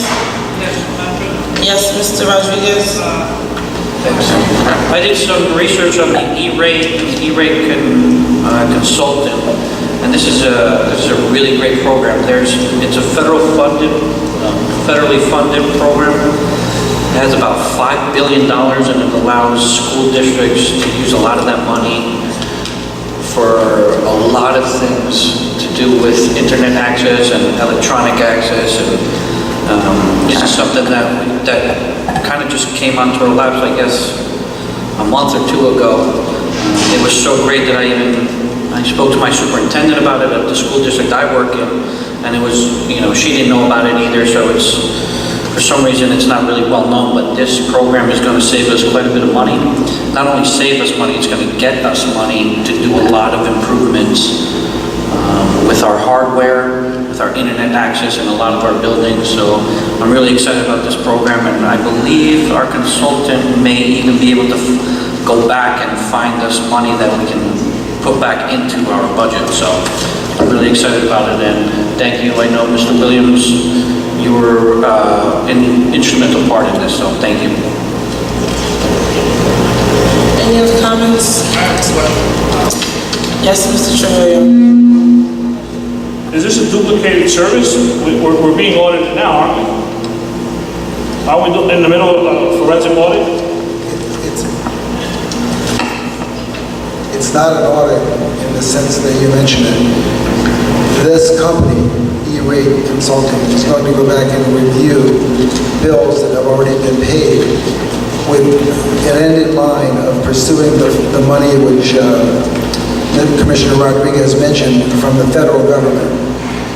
The consultant will only get paid a percentage of what they recover by going back and getting money that we've already paid out on prior bills for several of our IT programs. The percentage that they would collect, in an abundance of caution, we limited it to the bid threshold amount. So this company is going to go back. They think that there's as much as $1 million or more available to us for a rebate from the federal government. They won't charge us more than the bid threshold in order to recover for each of the 2 years that are mentioned on the resolutions that are in front of you. So this is the same company that managed to save us $200,000 on the Cisco systems equipment that we're getting from Aspire. They did a really good job. I think that our IT department would confirm that for you. They worked very closely with the company to do that, and it was through that process that we learned of the availability for their services. Again, they will not charge the board any new money. It's only a percentage of what they would be able to recover for us. Thank you.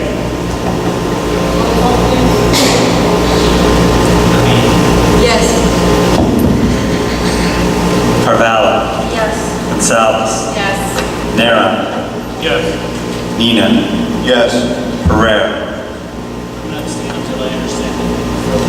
Rodriguez. Yes. Trujillo. Yes. Baffles. Yes. Tab 10L, approving the form of contract between the Board of Education and E-Rate Consulting as the auditing consultant relating to the 2015-2016 funding year. 10L. Second. It's been moved to probably second to accept the resolution. Any comments or questions? Seeing none, roll call please. I will come that resolution. Did I have a copy? 10L, she doesn't have a copy. 10L. Just hand it out. I'm gonna have my own.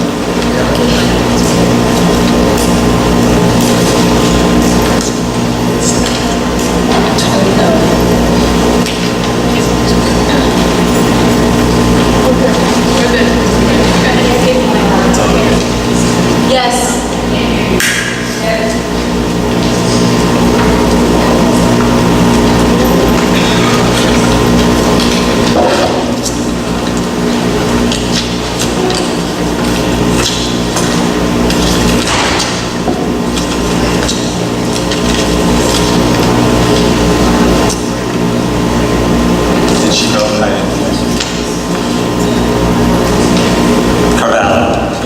Gonzalez. Yes.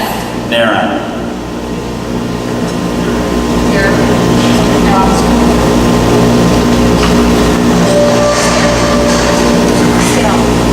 Yes. Thank you. Nina. Yes. Pereira. Stay. Rodriguez. Yes. Trujillo. Yes. Bath. Yes. Tab 10M, resolution authorizing 2-month extension of existing contract for service and maintenance on the Board of Education vehicles until September 1, 2016. Move 10M. Second? It's been moved and probably second to accept 10M. Any comments or questions? Seeing none, roll call, please. Amin. Abstain. Carvalho. Yes. Gonzalez. Yes. Nara. Yes. Nina. Yes. Pereira. 1 second.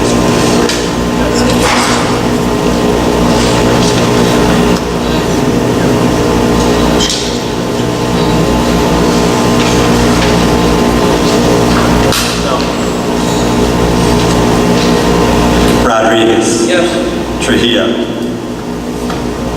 Yes. Bath. Yes. Tab 10M, approving the form of First Amendment to Agreement for Professional Services between the Elizabeth Board of Education and Lurch, Vinci, and Higgins LLP, expanding scope. Move 10N. Second? Is it moved probably second to accept the form, this resolution in form of First Amendment? Any comments or questions? Yes, I do have a question. Yes. How is this expanding now? It's the exact same, pardon me for the trouble I'm having with my microphone. It's the exact same process that I described before. There was an amendment, which I think you've already talked about tonight, increasing the cap and increasing the scope of services for Lynch, Virtue Higgins, and Lurch, Vinci, and Higgins. And that resolution was adopted at our last meeting, as you pointed out earlier tonight. This is nothing but the form of contract embodying that amendment. It's not a further increase, it's not a further extension of any kind. It's the actual contract attached to the resolution. To the previous resolution, we already adopted. That was an award of contract. The process is as follows. Pass a resolution following an appropriate procurement in compliance with procurement law. In the case of this, it's a professional service. You pass the resolution awarding that contract, that service to that vendor. The contract is then prepared and negotiated and is returned to the board for a vote on the form of the contract, which is what's before you tonight. It's not an additional contract. It's okay, it's the same thing, I understand. Okay. Mr. Kennedy, do you know how close we are to that $150,000 threshold we set? Because I saw that we paid them over $30,000 a day, $60,000, $30,000. So Those two numbers, for that, I was going to say about 90,000. we still have about $60,000 that we Yes. expect to pay before they come back for, or if they do come back for more money. That's what's left of the 150. Okay, so, this current bill that we paid today was for up to today. Yeah, I believe there was two bills paid so far, one a little over 60 and this one a little over 30. I believe it's the third bill, but would you check for me? I thought there was only two bills. Thank you. If I can just add a further clarification. If Mr. Kennedy should check, and if you're right, and I don't know the answer, Mr. Kennedy, even though you voted on that bill tonight, for any dollar value over the amount of the original contract approved cap, which I guess now is 150. Yeah, 150. Start at 25. Right, couldn't pay more than 150, no matter what. Without further approval. That's correct.